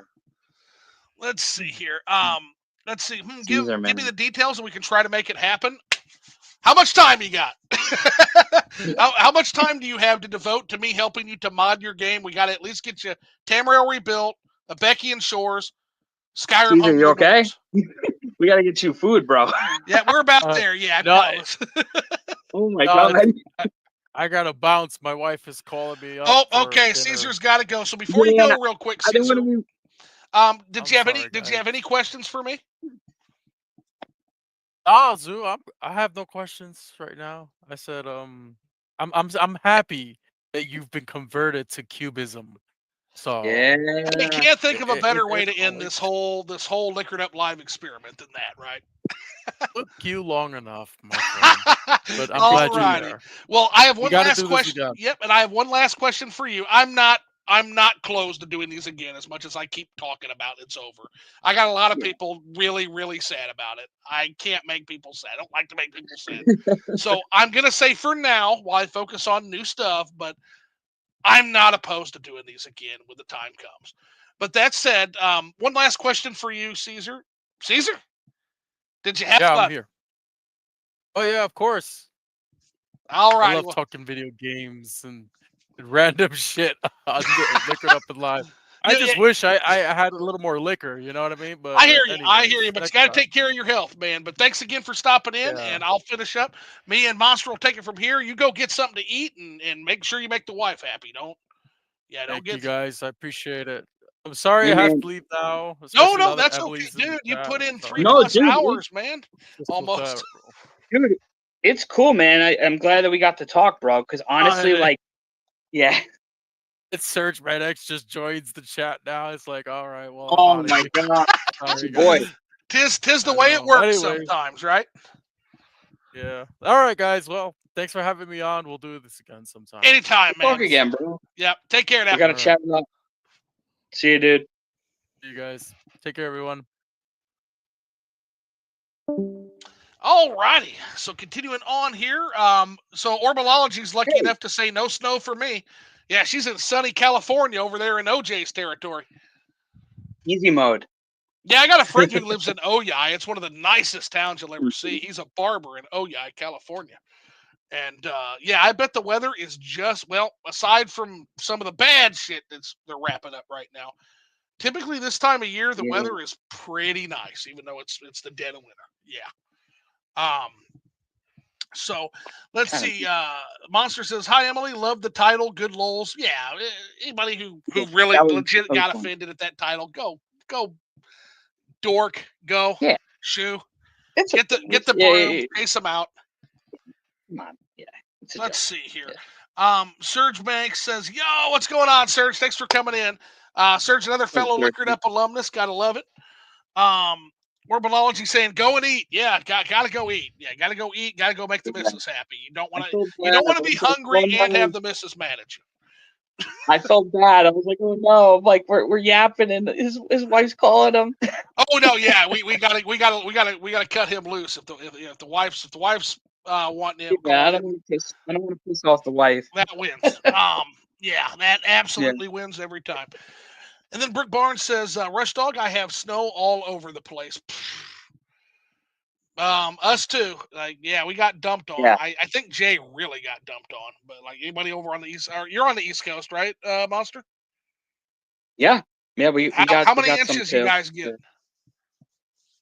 Probably like for me, I probably got like maybe like 4, 5. I don't know. It kind of varied. We've already gotten. Yeah, melted like pretty quick though. Well, I think a week or so ago we got like 1 to 3 or something. Yeah. I don't know. It was really coming down, dude. And I mean, I'm not gonna give TMI, but like I had a family day the other day with like my mom, my dad, everybody, because they're getting older. That was rough, man, with the snow coming down. I was like, oh crap. Yeah, I can imagine, man. Like, yeah, to do the super run through the market, get some of the last minute stuff. I was like, oh god, no. All righty. Well, I think that concludes our comments. I guess I'll leave it up to you. Any final questions for me? I've been giving you questions and talking random shit all night. What kind of questions you got for me, if any? So, did you start the new channel yet? Is that a thing? Did it happen? New channel is it's ready. It's all ready to go. It's there on the YouTubes. For those there was already some clever bastards who have found it, by the way, which is amazing. Really? Yes, there's people that have found the channel. They fucking found it, which means I'm really bad at this.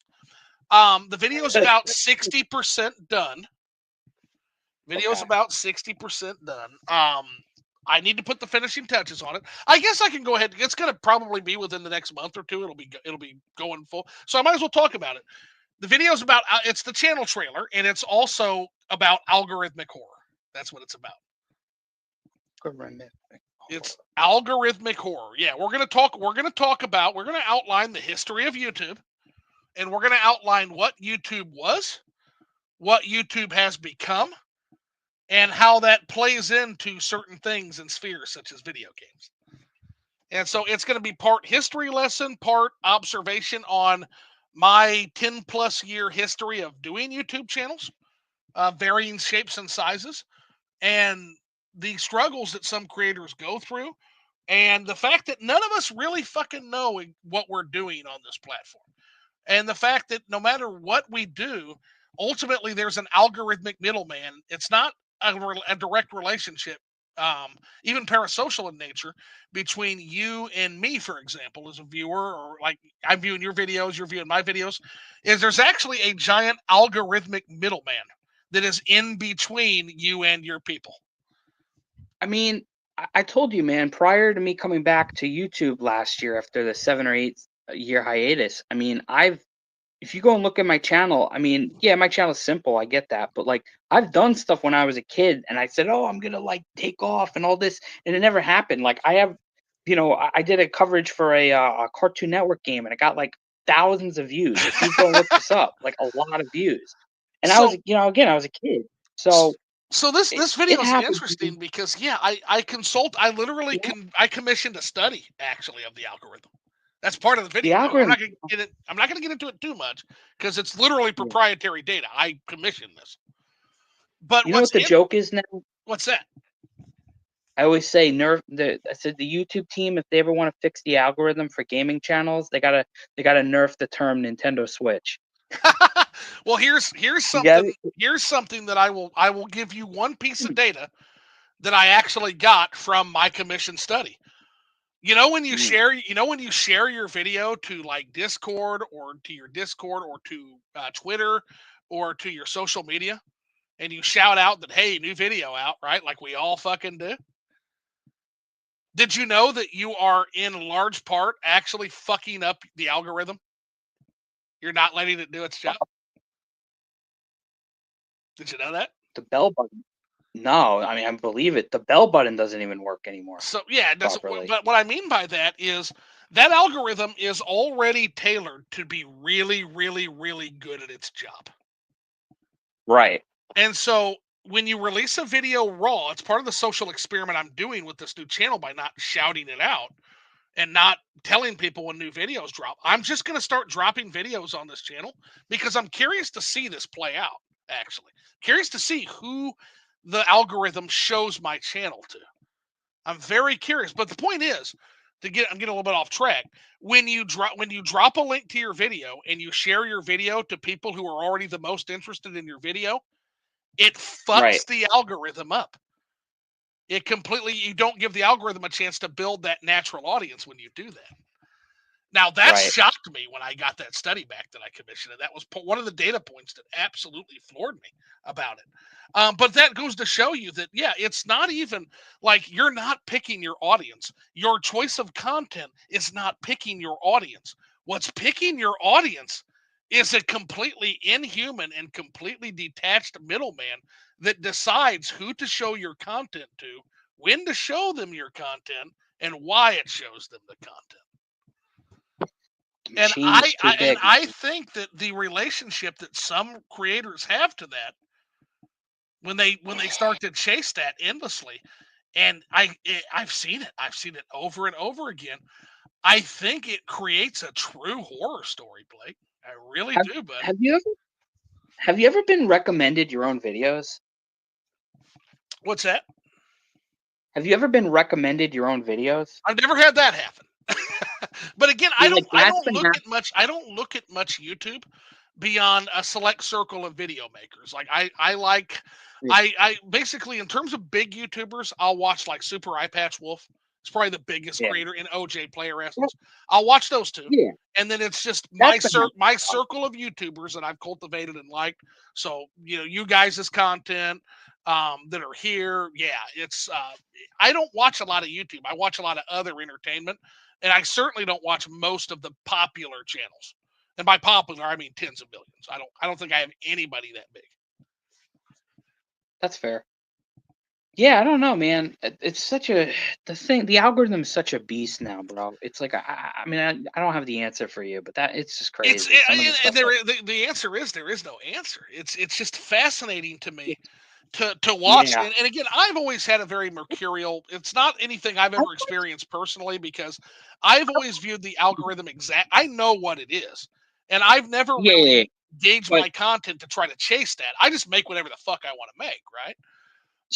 But there are people that they try so hard, and the algorithm just fucking destroys. And it is the Mog of like. Don't ever.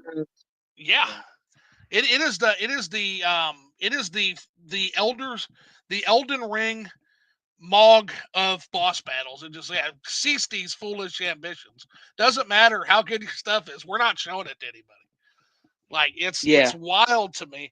And it's a story that plays out literally millions of times every single day. Millions of times, Blake. Millions of Yeah. I mean, I don't know, man. Sometimes you get lucky. A lot of times, you don't.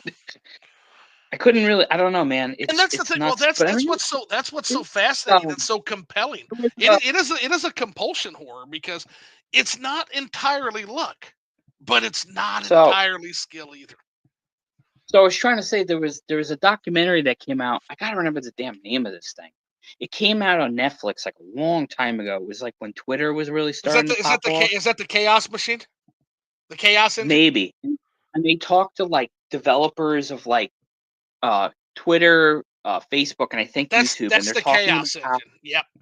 Yeah, and it was all like how things are designed to flow in this algorithm and how things are designed to click them and move the thing down and this and generate, and then they were Well, talking about how Monster, like yeah, it's I'll tell you, it's Monster, gotten and so I will tell you this: it's not good for us, man. These no, people, no, these absolutely. people don't. These people that design these machines don't even let their kids watch. It's not good Well, for wait, them. it's almost like they were using like almost like casino tactics, but it's gotten so crazy. And then you think about the years of stuff being added and the changes and it's got to be like a Frankenstein behind the scenes. But I don't know, Well, man. it I don't know is, how this and stuff again, it goes both ways because it's not only the horror of the faceless algorithm choosing your audience, but what happens when that algorithm chooses an audience that is not good to you or that develops an unhealthy parasocial relationship with you, and that plays out tens of thousands, it's if not millions, of times a day too. Where you get hateful yeah. trolls, or you get stalkers, or you get people that wish to do you harm over the content you make, and the algorithm is showing them your channel. It's not doing it on purpose, but it's doing it. No, it's just there, man. I don't know. All I could say is for me, just my current state coming back. I'm very thankful that I've been like I told you, I'm talking to more creators. I'm trying to be more open, and I Yeah, love that like we're all rooting for each other and sharing each other's contents and supporting. it's I think fun. Yeah. it's bad news. No, and it's cool, man, because you could tell like we're all genuinely watching each other's stuff, and I think that's pretty amazing, honestly. Like, dude, like I got a comment. I don't know if he's still here. Like, I got a comment today on my new video from Mad Kaiser, and he made a joke in the comment hmm about something I say in the video, and I was like, dude, thank you so much. Just that one little silly, goofy thing. I was like, that made my day, man. I was like, I Well, appreciate you for and I that. could do better about that. Again, I get busy myself. I promise I watch everybody's stuff. I don't comment as much as I should. If I see something I really have to comment on, I absolutely will. But in general, yeah, those comments too. Those comments are fun. Those comments are a lot of fun. I mean, I personally got to remember to do that because, fuck, I don't even yeah, comment on like best friend stuff, like it's usually like hard, man. Wooly Versus or Eye Patch Wolf or Jay, and I don't even comment on their stuff sometimes, right? It's hard, man. I mean, you could only develop so much time. Like, dude, like you know, I love watching your stream or Cold Night stream. But and again, like I'm engaging with you guys, but I'm all we all have lives. We all got things going on. Like we talk about this all the time. Like Well, it's and that's impossible why to and constantly I want to be very clear, and that's why I say, and that's part of why I'm trying to pull yeah, the plug on this fucking channel, right? Again, please yeah. keep in mind, I'm serious when I say this, dude. The Morrowind streams were my way of killing this fucking channel. I figured, who the fuck wants to watch a 20-year-old game? Well, boy, that worked out, huh? Yeah, but you're passionate about it, and it's funny, and you're not trying to you're not trying to be like, hey guys, it's me, Manganzu, and here's our wacky stream. We're like, nah, dude, it's like this is the stream. We're gonna talk about lore. Some shit happens, and it's funny, and like then you get a couple people in the channel that are like talking about other things, and you're like, guys, we're just talking about this game. Like, Oh, chill dude, out. yeah. Like, Oh, so you saw the Nazi that showed up. Yeah, that was some wild ass shit. But something, but But yeah, in my general, my like, yeah, it's. But if you would have told me, if you would have fucking told me, Monster, that like literally when I started these Morrowind streams, like I think because, and again, I'm starting to pay attention. And that's part of why it's bad. But I had like 325. I'm now over 380 as of last check. yeah, Like dude, you're these streams fucking get like 2 or 3 every time, man. listen, man, it's cheesy, but it's the truth. The cream always rises to the top, dude. Like you're obviously doing But something right. I'm not the cream. I can't even fucking look at this. Look at this podcast. Look at Listen, this man, fucking podcast. There's like nobody. people I don't know, man. They watch the replays. I mean, I've seen, you're They do. They do. it's just how it is, man. I mean, like I said, listen, it goes back to what I was just saying. We don't all have the time. We got Right. lives. We're doing But I'm just saying, like so, like this podcast is a Discord call that is thrown up on a StreamYard screen share. yeah, but even if you have two people watching it, that's still two people that are engaged with you Oh, and, it could and be, enjoy this. and that's what I love about what I do. It could be 0 people watching, and I'm having a good discussion live with my bro. It could be 0 people Yeah, watching. You can all leave, I and we'll used to still get be fucking talking for 15 minutes. dude, 7, 8 years ago, I used to get so mad if people were like, "This video sucks." And this now, like even if I see it, whatever, thumbs down, or I'm like, okay, I'm not going to be for everybody. You're not going to be for everybody. Like, screw it. Oh, well, Who my cares? study. So there's another little data point I'll tell you about my study. That's bullshit. The thumbs down hurting you. Anybody who thinks that, I know Radbash had mentioned he thought that it does not hurt you. It does not. The thumbs down helps you. The thumbs down is considered. The thumbs down is considered by this algorithm as engagement. It helps you. It fucking helps you. It's considered. Somebody was passionate enough to react to your Brad content. said that? It helps Brad said you. that? It I'm helps curious you. about that. Helps All right. you. Okay. You're like, it helps you. I'm like, okay, I don't know. It helps you. Well, let me that tell was you another something. one that I'm like, wow. So a thumbs down helps. Yes. Back in the day, it was hurting me, but that's a whole story for another time. Well, I don't know. well, keep in mind the algorithm also changes constantly, right? I think now, I think it's not perfect, but I've read stuff like that they were doing last year for newer YouTubers and returning. I think, yeah, it's not perfect, but I think you're definitely seeing. I don't even know if it's the best version, but it's the most decent version of YouTube for new creators. It's fine. Like They've made it it's more okay. accessible to people who want to make Yeah. a living at doing it, but I feel like but the reason they've done that and the reason it's geared toward that is not a good self-serving reason. The reason YouTube is favoring that and that specific approach is because YouTube gets a portion of any profit made on its platform. That's what I'm saying. This is not made. Everybody who thinks that YouTube is there to facilitate relationships and community is wrong. What YouTube is there No, to do is facilitate dollars into Google's fucking pocket.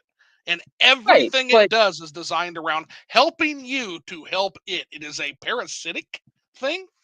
right, And it's not right, good. but What comes of it can be wonderful. Like I've met so many wonderful people doing this, but at the end of the day, I'm still up in the air as to whether this is good for us. And the data sort of shows us it's not, man. The act itself. Now, again, there's good things that come of it, like this I don't conversation, know. like all the people we've met, right? But Yeah, like it's I kind don't of. know, man. I wouldn't. Don't overthink it too much. You know, I know what you're saying. Like if Maybe it's I'm something overthinking. healthy, Maybe I'm it, overthinking for sure. I'm actually like a pinch. Yeah, I get where you're coming from because I get that, but I don't know, man. Like, dude, I might have touched on this slightly. Like, I mean, I remember I've been using YouTube for so long. I was a part of the partner program when it first came out, and the partner program didn't have 9 million rules and things you had to hit to make 5 cents. You know what I'm saying? And you didn't even get paid the 5 cents. You got paid up to the certain amount that was listed for your bank account. You know, and Okay, now it's that's a change. entirely different. So you're saying it was Yeah. actually more geared toward making money before, and they changed it in a different direction, basically. Uh, yeah, I don't know about that, but I'm saying like at one point, I'm just saying it was very innocent when it started. Now Okay. I feel like they've kind of no, Oh man. yeah. Like I told you I wasn't making like I've only got I've been Right. very open about it. I got paid like once or twice, and it was not what you think it is. Oh, it It never was like is. 100. It never is. Like I million sub I, YouTubers, like literally make if you enough want, to live a moderately comfortable existence. It doesn't my pay what point people is think it pays. right. My point is the machine has gotten so big now that they're those things have been very complicated now. Like you have to hit a certain amount of subs, a Right. certain amount of watch. It's tough now. And No, again, flat out. I just want to say this too. Like, unless you are like Mr. Beast or like Mega Million, yeah, like the only people making money off of it. Nobody gets into YouTube to make money. The only people making money is Google. no, no. If you don't love doing this and you don't have fun doing it, I wouldn't like. Who am I? But I'm just saying I wouldn't recommend it. But yeah, no, I'm just saying like things are 100%. just so different now. What's up? I said 100%. Yeah. Oh Like yeah, no. I listen, dude. Like again, and you made this joke, and it's the truth. Like we're all like a lot of us are just nerds on the internet making videos. Like we're just that's cool. yeah. Phil likes to quote me. We're just fucking YouTubers. Is Phil likes to joke. Like I don't know, but I'm happy right now for myself. I know I'm being selfish talking about me, but like for me, where I am right now, I'm very happy because I'm seeing things slowly change around me in like positive ways, and I'm like, hell yeah! Like this is so much better than before. There's things about YouTube now that I can't stand that suck harder than they did years ago, sure. and I could get into that another time. But like right now, I think it's really cool. Again, connecting, engaging with people, talking, like I don't know. I don't know if she's still in here, but like even like watching I was watching Orbology when Hmm. I was away from YouTube, and like so she was another one of those YouTubers I watched and like was like, yeah, I gotta come back and do this YouTube thing. I really love it, miss it, etc. etc. Orbology has So like that's inspired. cool. She's inspired a lot of channels, Yeah, actually. no, like everybody. There's a lot. There's like a handful of YouTubers that, for me personally, have inspired me to come back and do this because I love this stuff. And like, it's cool. Like, she popped up in here. I don't know if she's still here. Like, that's amazing. Cool. That's awesome. Like, I love. That's Yeah, the stuff that I Emily's love right great people. I've talked to her a couple times here on the show. now. Yeah. Great people. I'm talking. I talked to you. I talked to. I mean, I should talk more to you guys, but like Jay, Cold Nights Gaming. That guy's awesome. Like, Jay's there's awesome. so Yeah, many no, awesome. Jay's also awesome So people. many Yep. amazing people, dude. So it again, I can't complain. Bro. So can't I complain. think, and again, I'm actually kind of glad we had this discussion because I guess kind of the lesson I'm kind of gaining from this, and again, this is why it's good to have these discussions, is you can kind of facilitate conversation and you can have your mind change at times. So I guess kind of what I see as it is, yes, like we are all feeding a mega billion-dollar corporation that is utilizing AI to suck the life out of the planet. That's happening. That's literally that's the I just spoiled the end of the video. I just spoiled the end of the video. That's what's Listen, happening. We are facilitating the destruction of this planet with how much AI we are. But at the same time, like maybe that's a little bit of an overstep and an overthink, and we are also making a lot of friendships and connections along the way to that. And I'm a it's I'm a not movie like fan. if we weren't doing it, they wouldn't be destroying the world some other fucking way. Right? Yeah, man. I don't know. It's like I said, man. I could only speak for me. I did all this stuff when I was a kid, and I had some hits, and I did this, and I got mad, whatever. So I mean, if you ever want to study something like that, like I hear what you're saying on like a different level. That's why I'm like, Well, yeah. But then there's and that's also what like it's, and that's kind of what the video is the about. art, What you're describing is that right? experience of like you get really excited about something, but then you see it's not working, and you get disheartened. Like again, as someone who's kind of an outsider looking in, because I don't really view myself as a YouTuber that much, I see this happen to so many people, and I just watch this algorithm just break them on the rocks. And that's kind of what it's about in part. But I've also, and then there's other stories of people who have to deal with like legitimate horrible things because the algorithm shows the wrong person their content. And then the Nazi guy comes in, and I deal with him okay, but I'm not going to lie and say it was great that guy was there. like like I that's just I like don't know. that guy You're, was shown my content at some point, man, and that sucks. it's just how it is. Yeah, like, I don't know. You're gonna roll the dice, man, no matter what you do. But yeah, Right. man. I mean, like I said, it's all about the good folks you're connecting with, the YouTubers, yada yada, etc. Like that's the stuff that's right now I think is very strong. It's really cool, man. There's just so many talented individuals, people way bigger followings than me, man. But like I said, now I'm trying to do my thing for me, yada yada. It's just nice to see it. Like, I hope bigger channels help look at the little people and say, hey, what's up? Maybe we like, maybe they like our content. I don't know. I'm not here to speak for those people, but Sure. I just like that we're connecting more Well, and the and talking, yeah. and And at that's the end of the cool to day, me. that answers question number 6 of the video that I'm trying to answer, and that's why do any of us do this? Why do we put ourselves through this? Right? Why do we Oh, put it's great. ourselves out there for potential embarrassment? Like it's a live show. We've been live bearing our ass for 3 hours 12 minutes. Why do we do this? And I think the answer is that there is a really amazing, wholesome glimpse of humanity out there. That why are we doing this? And why is social media? When was YouTube founded? YouTube was founded, yes, to make to make somebody a lot of money. But the reason YouTube took off, I'm also interested in. So YouTube may not have been founded with this in mind, but the reason it was successful is absolutely because the invention of YouTube, just like the invention of the radio, just like the invention of the airplane, it it tells a story of human beings reaching out to other human beings. It speaks to the goodness in us and how we want to reach out and we want to forge that connection. And so even through all the darkness and all of the pain and all of the embarrassment that can come from doing this, people still do it because they have that innate desire to connect with other human beings. And I do think that's a beautiful thing. Oh, hell yeah. I love that. Like I've said it a million times. I love being creative. You know, I have my own goofy way of doing it, Uh-huh. and that's it. And it's just we all like enjoy I enjoy expressing myself. A lot of people do. We like talking. We like connect. Like that's the whole thing, bro. That's the crazy reason why we're all doing this. At least I hope so. I mean, unless you're making money, I don't know. I don't know what these people do, man. There's But very few people making enough money to do this for a living, and again, that's one of the first things I talk about because that gets thrown at and YouTubers a lot. It's oh, I you're just also doing this for the money and the clout. I also Not love really. no. I love when somebody organically makes such a banger video, such a great video, and it blows up. Like I love seeing that, and it's a good person. It's like not a. It's like a genuinely nice person. Like Mhm. I follow some people. You know, I love seeing that. That's been like a really cool thing. It's nice seeing Yeah. people hit their goals and their dream. Like that's cool, man. Like why you know people hate whatever. You're always gonna have haters, but like don't hate on it. That's cool, man. I think that's really neat. So again, Oh yeah, I that's never hate on somebody that is that. no, Never hate on somebody who is making something creative and also has the temerity to put it out there to the internet at large for critique.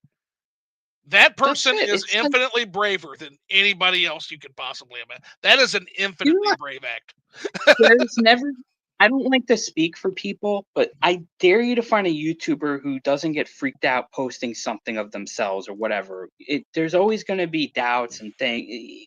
Dude, I mean, I Sure. correct myself 90% of my videos. I have little edit tabs. It just is what it is, you know. But at the end of the day, the right people will find your content and vibe with you. And that sounds cheesy and whatever. And you comment and you talk and that's it. And I love that. That's to me, that's the best thing that's happened since coming back to YouTube. And so, like, yeah. So this year, I'm just trying to go forward now. Like, Fuck let's move yeah, man. forward. Hell yeah. And that's such a great attitude. And again, that's maybe that's worth a focus cuz I get caught in my own head with things like we talk about that guy that was saying all the weird like racist type stuff in the chat. And I thought to myself because again, I commissioned this study on the algorithm and that algorithm told me some things. I'm like, Mm. why did the algorithm show that guy my content? Does the algorithm think I'm that way? I hope not. Well, I hope not. he could have been watching. He could have been watching Morrowind. I mean, who the hell knows? I And don't then know. he just yes, he ended up there somehow, and I just hope it's not that the algorithm thinks, oh yeah, hey, you and this guy would get along famously. Because no, No, no, no. no, we didn't. I've had some weird. I've had some weird stuff in the past. Okay, Again. It's just it is what it is, man. You yeah. can handle it however you want to handle it in your own personal life. You want to, block or I don't know what you do, but yeah, it just is what it is. Like Well, I don't know. I It's timed just him out, and he kept going through accounts, and by about the fifth or sixth account, he got I won. I won the stalemate because he got tired of yeah. doing it before I got tired of timing him out, and then finally he's like, "Hey, look, man, I'm just messing around, but like that's what that that's a Okay. time honored tradition." And I'm like, "Yeah, that's fine, man. If you want to troll, that's fine, but just maybe troll in a way Yeah. that's not making people uncomfortable. We're just here to vibe, man." Yeah, he wanted the audience. Maybe again, I'm not gonna get it. We're not. This is not like a therapy session, but like, me, you don't know what's going on in people's lives, man. You know, we're all going through different things. Well, and He could be that's going why I didn't through clap him and stuff. I wasn't rude because you just don't Right. know exactly. It's just like, hey, I look, mean, man, like yeah. just don't just and I told him, I said, hey man, if you want to be here, I'm not gonna ban you. And I didn't ban Yeah. him. Like, just relax, man. See, if we could see, if I'll kiss your butt for a second. That's the thing I like about you because I watch your streams and like if someone's coming in, they're like, "We're gonna talk about politics and what's going on," and you're like, "Bro, it's cool. I respect your opinions or whatever. Yeah. We're playing a video game. Like, just take it down to like from a 10 to a 5." We're playing a And I'm video like, game. And again, I'm yeah, I'm open. like, Like I if like that people about ask you. me So, about my politics, you know me, I'll tell them. But it's just not yeah, relevant to what we're talking about, man. now me on the other hand, I would have been like, yeah, I'd probably been Right. like, oh, okay, man, we can't do this stuff. Like, I probably would have freaked out more than you have, but that's Right. good, man. Everybody's different. It just is what it is. 100%. Uh, All right, I guess. Well, we got some. Whoa, we got quite a few comments on this. So let's see here. see, Brick says, "Yeah, oh, yeah, man, it blew up here." So let's see here. Brick Barnes says, 7 degrees outside for me tonight. Rush Dog is 20 degrees I Celsius. have 17 or something, 18. I was just looking at it. Fuck. Yeah, I can't believe it's 12:30 already. Holy crap! Oh, is it really? Time Almost, flies, yeah. man. Yeah. Look it up live. Sorry. No, 20 degrees Celsius. Like that's below. That's below 0 Fahrenheit. I'm going Oh, off screen for one. I'm going off screen for 1 second. I'm looking at no, you're my good. temperature on my phone. It is 16 degrees right now. Oh, that's bad. Any hints for how to find the new channel? Yeah, new channel is look for another ghost. It's got another ghost. Oh, really? Yeah, Oh man. literally, it's another ghost. Yeah, it's another ghost. So that's the hint. It's not that much different. It's gonna be a Mongan Aquarium. Let's see. Brick Barnes says, "Damn, Rush Dog, that is cold. That is fucking cold." Not too many people click on those links in my experience. Cross-platform conversion can be difficult. Yeah, a couple reasons for that too, and the algorithm talks about that. Reason number one is you are interfering with the YouTube algorithm doing its thing that it's already very, very well trained to do.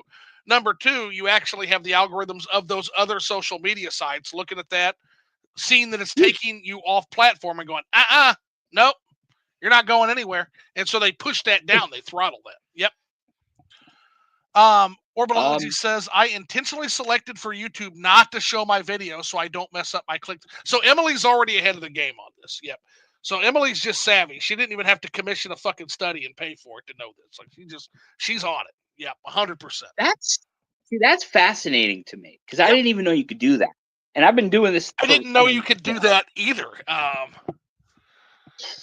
That's fascinating. That's okay. but now that's proof of my concept. So if she says it and the study I commissioned says it, that's the real deal. That's awesome. I'm still looking for the channel, but don't know what it's called. Any hints on where to find it on YouTube?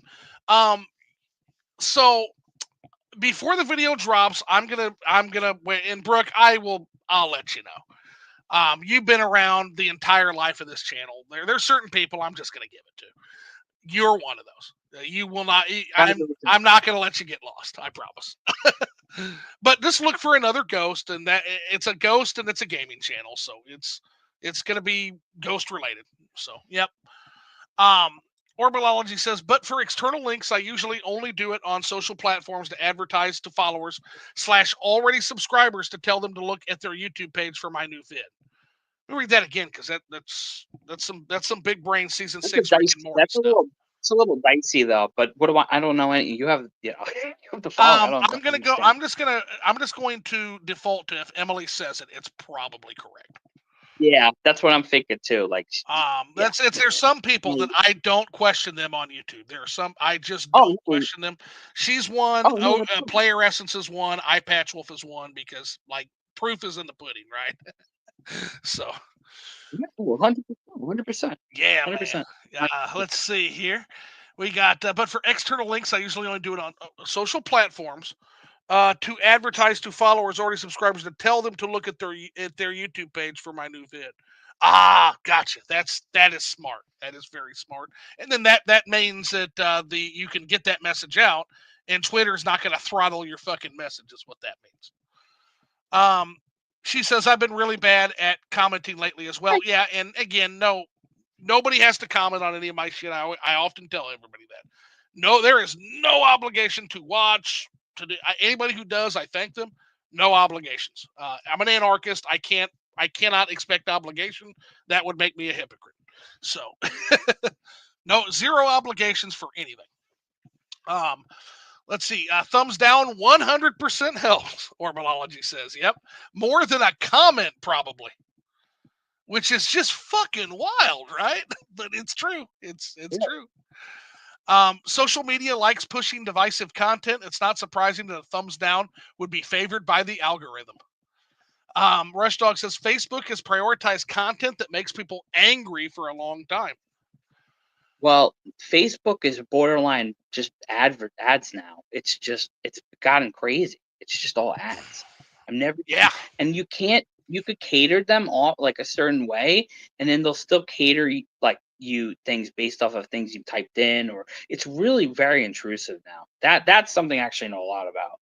It's driving me nuts. I go on there for 2 seconds and I log off. Yeah. Hey guys. Brooke Barnes says, forget data. If people love the channel, then forget the data. Let people watch the channel and enjoy, laugh, and cry, and have a great time. I agree completely, Brooke. I agree She's not completely. wrong about that at all. Yeah, She's 100% the only reason I'm making this video is because I've just, over decades at this point of being a user and also watching content creators struggle on this platform with this, I just think there's a real human story to be told there. But yeah, if you're talking about, is this data going to change the way I do my channel, either on SwitTube or on the new project? Absolutely fucking not. The only thing that's going to change is that I'm not going to shout the videos out. I'm just going to drop them. That's the only thing that's changing. Nothing else will change, and nor should it. Like, we need to make videos that we want to make. That's the best thing. The passion comes through. I actually made a Switch 2 video, and I wasn't going to make one. Hey, but here's the thing, and I'm not as so. A lot of people were like, I was laughing because it's not a video. So when I made that comment, and by the way, you guys did a great job countering that. I loved it.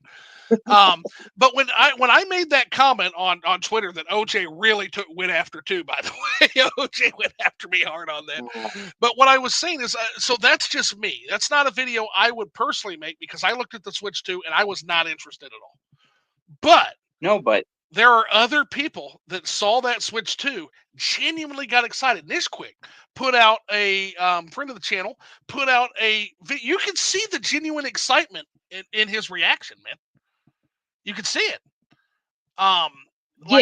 Yeah. Or if you watch Player Essence live stream, he was legitimately excited about it.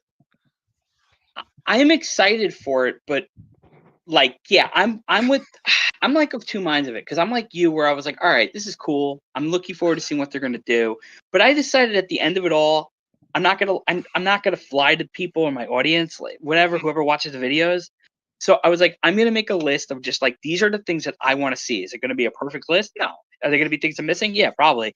And that's it. Like, whoever wants to see it can watch it. So like, dude, I didn't put a Mario on the list, like, at all. I just was like, nope, I'm not putting a Mario on this list because everybody's going to talk about that. Because yeah, you know, I hear you, 100%, man. And that's the thing is, like, yeah, one person's. So, and people got to remember when I often remind people of this because they forget, right? But when you're looking at my content, whether it's videos I'm making or things I'm saying in a podcast or things I'm saying on Twitter, I am not your typical Nintendo consumer. I come at everything from like an evil king of numbers perspective. So the first thing foremost in my mind, and this is not a typical customer, this is a business mind looking at this and saying, I don't really understand what they're trying to do here. I'm deliberately taking myself out of the customer prime for excitement. I'm taking myself out of that deliberately. And I'm looking at this like, okay, what was Nintendo trying to accomplish here? And by the way, some of y'all's answers were really good. Well, Nintendo has been dealing with the leaks constantly. They wanted to go ahead and drop it, since that way they could drum up excitement for the real announcement in April. There was one person that said, hey, this unshackles third parties, and now third parties can talk about it. So there were legitimate rebuttals to what I said that actually kind of changed my mind on that at the very end of it. Now I'm not as like, okay, I get where Nintendo was coming from on that now. At the end of the day, you know, it is what it is. Everybody handles hype in their own different way. But I do agree with you. Like, yeah, the overhyped people, it's like, guys, I'm excited. We're all excited. We're gonna all play the thing or whatever at some point. Like, that's the stuff where I kind of pull back. But I just think if you could talk like, I don't know. If you could talk about that topic in your own way, then just do it. Like, that's kind of what I'm just saying about myself. Yeah, you know, and that's what a long-winded, drunk way of saying. I'm never going to criticize somebody for making a video. All I said in that Twitter was, I don't understand why people are excited, but that doesn't mean I would ever criticize somebody for being excited. That's why I found your tweet fascinating, because I'm like, he's not wrong, because I agree with part of what you're saying. Like, I feel you. Right, but a lot of people, they assumed I was shitting on people that made those videos, and I wasn't. I was just saying, I don't get why you're excited. No.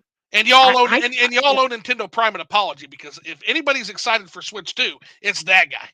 Nate is super pumped. I guess I'm an old PC head like you, so I was like, no, I get what you.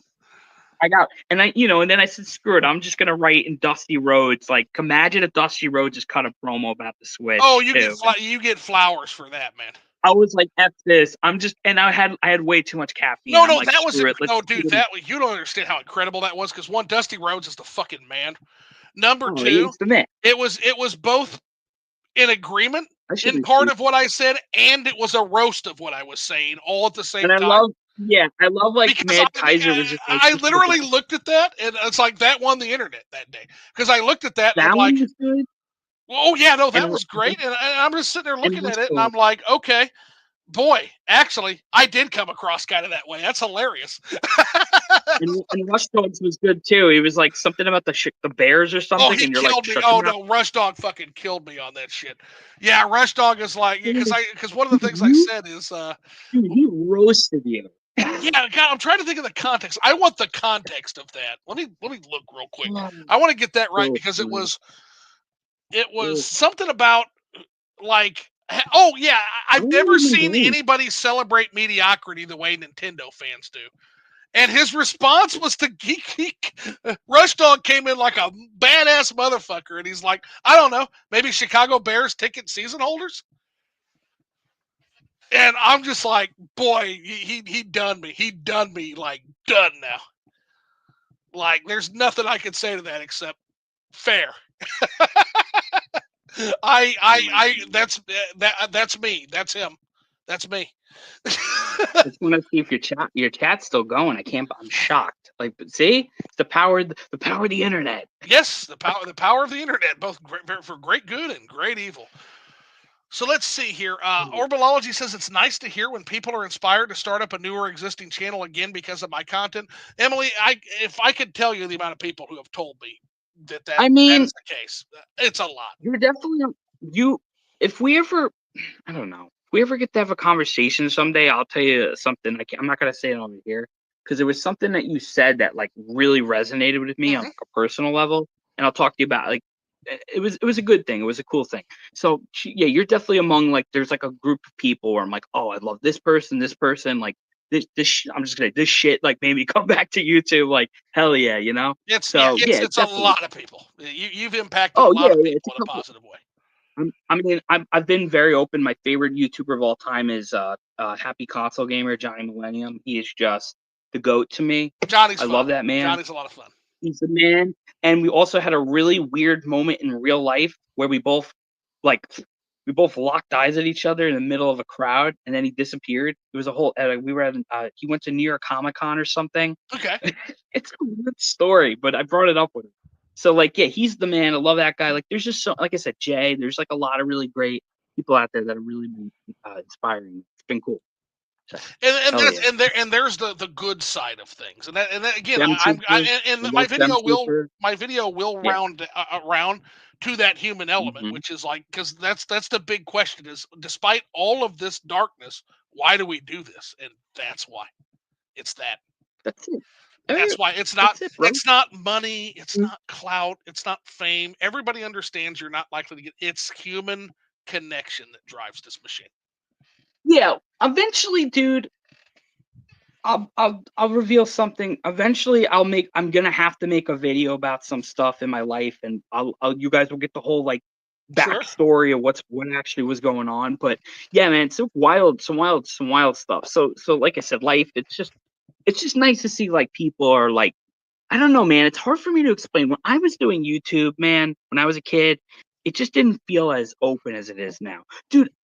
I was watching my channel, something from my channel. It was an old video, and it was me walking around Nintendo World in New York City when it first like opened, and I was by myself in New York City. I'm like a 20-something-year-old kid, right? And people, you go and watch that video and read the comments. How many people are losing their mind over this video? This simple dumbass video of me walking around, and like that's the stuff that I always wanted to see. On a grander scale on YouTube, but I never got that. And now that I'm back, I see it, and it's amazing. People are commenting, again, sharing. I know we're repeating ourselves, broken record, but like that's the reason why I came back. I love stuff like that. So it's cool, man. I know it's a weird. I talk in roundabouts. I gotta stop doing that. Hey, you and me both, man. Again, part of it's the drinking. Like that'll do it My to weird you. brain. It's my weird brain, dude. Like I watch my videos. I know I stutter a lot because it's hard to do takes sometimes. But like, yeah, man, it's just my weird brain. But those videos are sick, dude. I should post those, dude. Like me just walk, dude. I filmed like the Zelda anniversary around the time of like the Wii. There's so much. It's crazy. I would personally love to see that monster because the Wii Bro, holds a special place in my heart and always will. there's a guy. There's a guy in the video who's like, "Hey, sir, can I help you?" And I'm like, "No, I'm okay, man." And he leaves me alone. Like that would never happen now. He would tell me to put the camera away. It's so innocent. I love it. No, and Dude, again, I got once again, it's also part of what drives video games. It's not just playing hell the yeah. video games. We also want to share video games with other people, right? I don't have a lot of people in my. I say this in my video. I don't have a lot of people in my life that like games on the same level I do or whatever. I don't have Same the here. biggest pool. So again, connection, Same talking to here. you. I know you make jokes about our weird relationships, but like, I mean, you're talking to me right now, so we're cool. But I'm just saying, like, I'm the I love, only one in my actual social circle who plays video games. dude. I don't know. I'm not. If any of my buddies are watching this, like, I'm not here to. That's cool. Like, I see them play some RPGs and stuff sometimes, but it's Well, that's not sports true. No, games. my best friend V also plays, but in general, like, yeah, there's not that many people I know in real life that play games.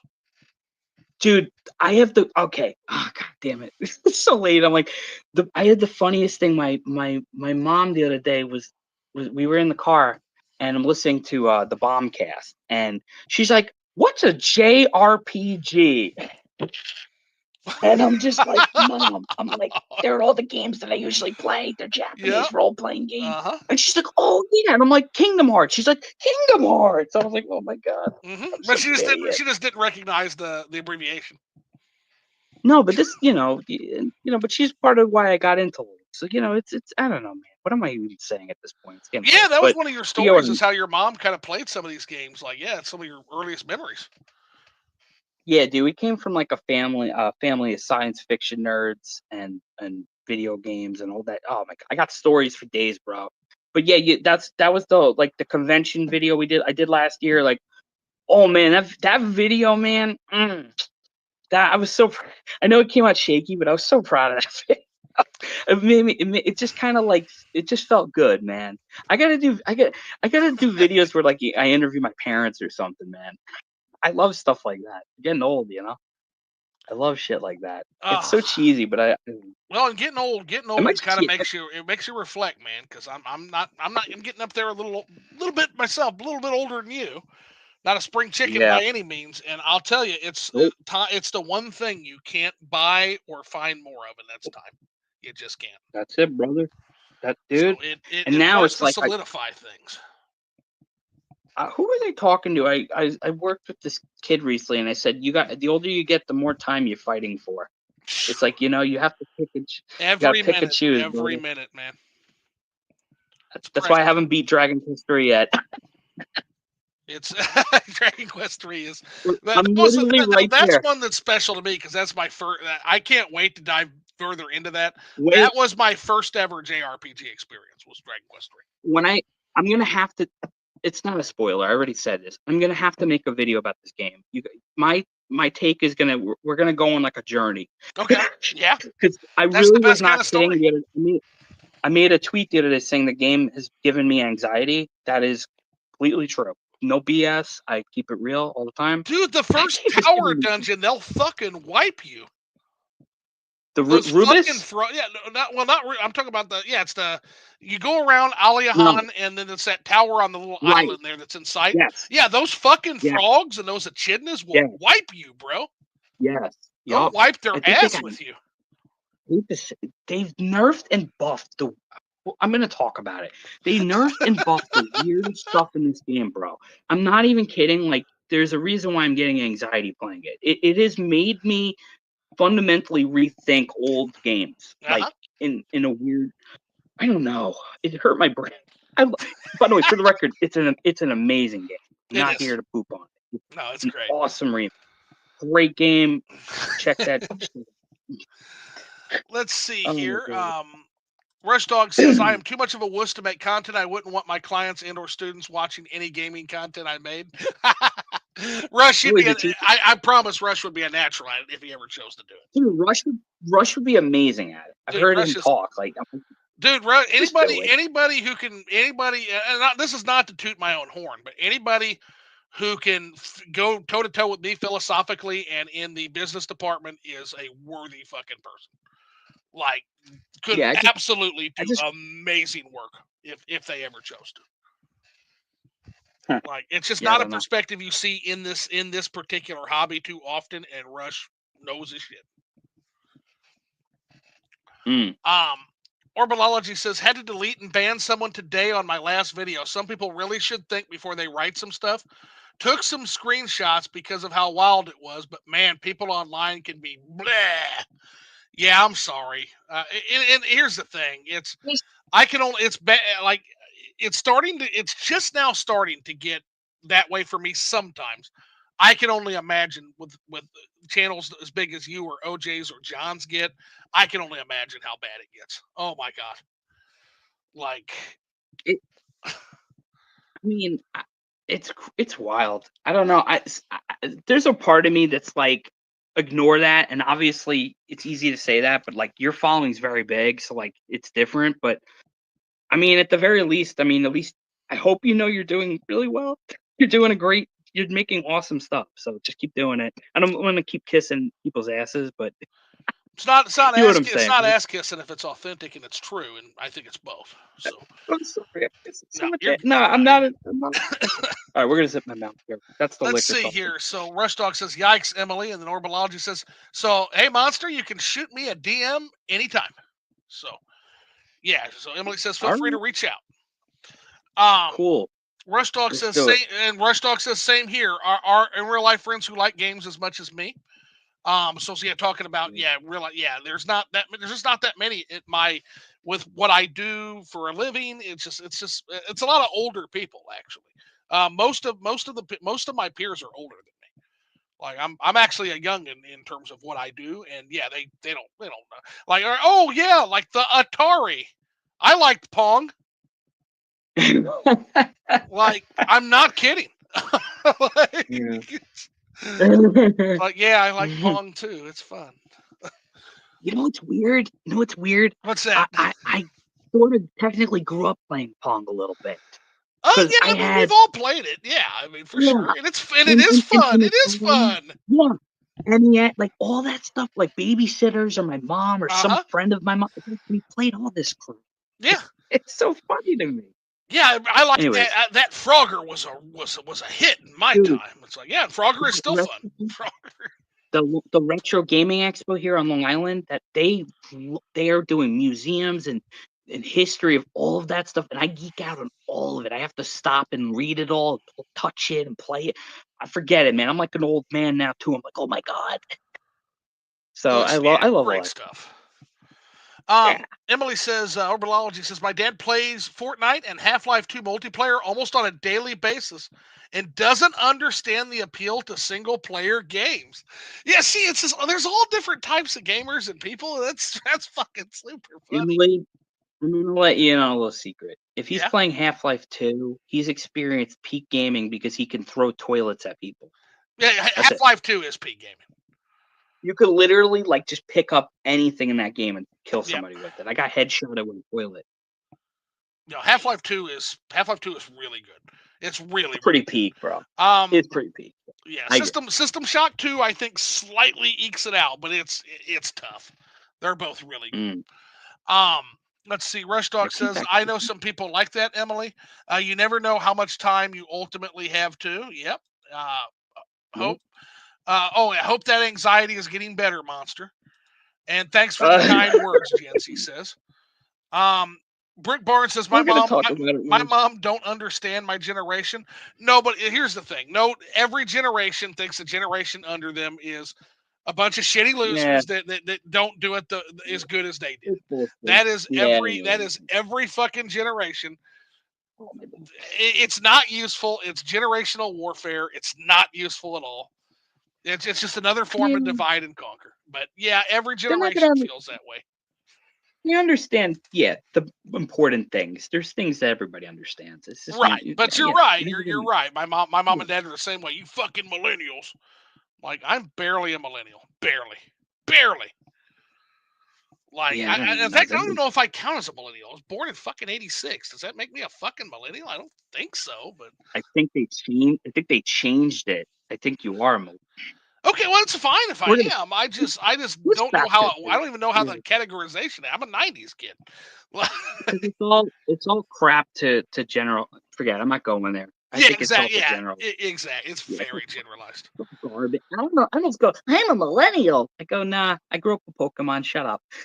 Well, and again, if that's the way it is, if that's the way it's categorized, that's the way it's categorized. But like, only thing I know is I grew up in the '90s. Whatever that makes me.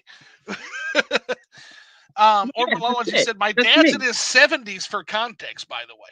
So he's in his 70s and Okay. he's still rocking fucking games of Half-Life 2 So and that is in Fortnite. That's pretty so fucking yeah. my father's in his 70s. He doesn't give a damn about video games. So that's I'm impressed by No, that. that is That's really impressive. Yeah, no, the 70-year-olds that I work with are the ones talking about Pong and Frogger. Although my father got me games. I've talked about that in some videos too. But it's a whole thing. I had one lyric to, "Hey Austin, you're a gamer. Do you remember the Space Invaders?" I'm like, "Yep, I sure do." And it is a genuinely Hell yeah, fun I game. do. Fuck yeah, I do. I will have you know I that have when I was Space like 8 years Invaders like old, Cosmic Collection on Switch. Fuck yeah, it's somebody, great. my father actually gifted us like an electronic Space Invaders little mini arcade cabinet when Oh, we were that's kids. awesome. I played the hell out of that thing until like Dun, it broke. dun, Yeah. dun, dun, dun, Boop, dun, boop. dun, Yep. dun, dun, dun, dun, dun. Oh yeah, baby. Let's Good see. Yeah, stuff, my man. you're a millennial in the '80s. Okay, yeah. So born in '86. That Yeah. makes So millennial. Okay, They changed mystery solved. All right. Well, I There you think go. that's pretty much. We're back. We're back to caught up on comments. Any other questions for me? Did you have fun? Did I have fun? Sorry. I always have fun, and in fact, you know what?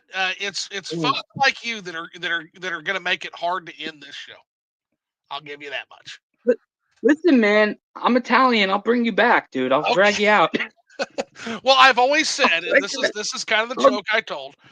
Everybody make knows them where to back. find me. I'm not closing the Discord. You know, so like my Discord is open for publicly joining. Again, I don't hawk it, but anybody who wants to join, you know where to find me. You know where to summon me. Okay. Always summon. Can I? Yeah, dude. Just do a summon. Like I said, man. Do the ritual. Summon me, and yeah. Anything. I'm always down to share your stuff, bro. Whatever you want. I like talking to you. You're a good dude. Like whatever. And I show up in your streams all the time anyway. So you're gonna see enough of me. Fuck yeah, and But again, and the Marwin streams aren't stopping because apparently, like, fuck that, like YouTube just won't let it die. no, So that's not stopping. I'm We're SwitTube now, and then the new I'm being channel will serious migrate. with That this. COSA content will be on the new channel. Keep doing it, man. I think it's cool. Even like I can't catch them all, but when I do, I always enjoy just watching them and chilling. It's fun. Good times. Well, and again, that makes it awful hard to quit. It makes it awful hard to quit. Guys, So, but yeah, you're not that much Wait. older than Mizu. Oh, okay. So you're not okay. So you're kind of in the same age range as me, which is good. We're a good honestly, dude, generation, man. you're not as like older than me than I thought you were.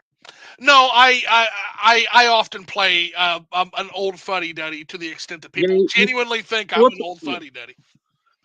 I'm 90, so it's all good, bro. You're not- Yeah, it's all whatever. I was born in 1991, so I know I'm a millennial. Okay, yeah, so Brooks 1991, so yeah, that's 90s kid. Another 90s kid. I'm 1990. Bob Grimes says, "Are you So, up for Midnight Morrowind?" This has gone a lot longer than I thought, but yeah, I can probably play for an hour or so. Sure, Bob, I'll try. Can I? And I'm gonna be a jerk for 2 seconds, and Sure. then I'm gonna shut up. They have a new video out today. No, it's not a jerk. Right, Tell everybody about it. It's called the 10 things I want to see on the Nintendo Switch 2. You should go watch it. It's fun. I promise. I lost a lot of sleep.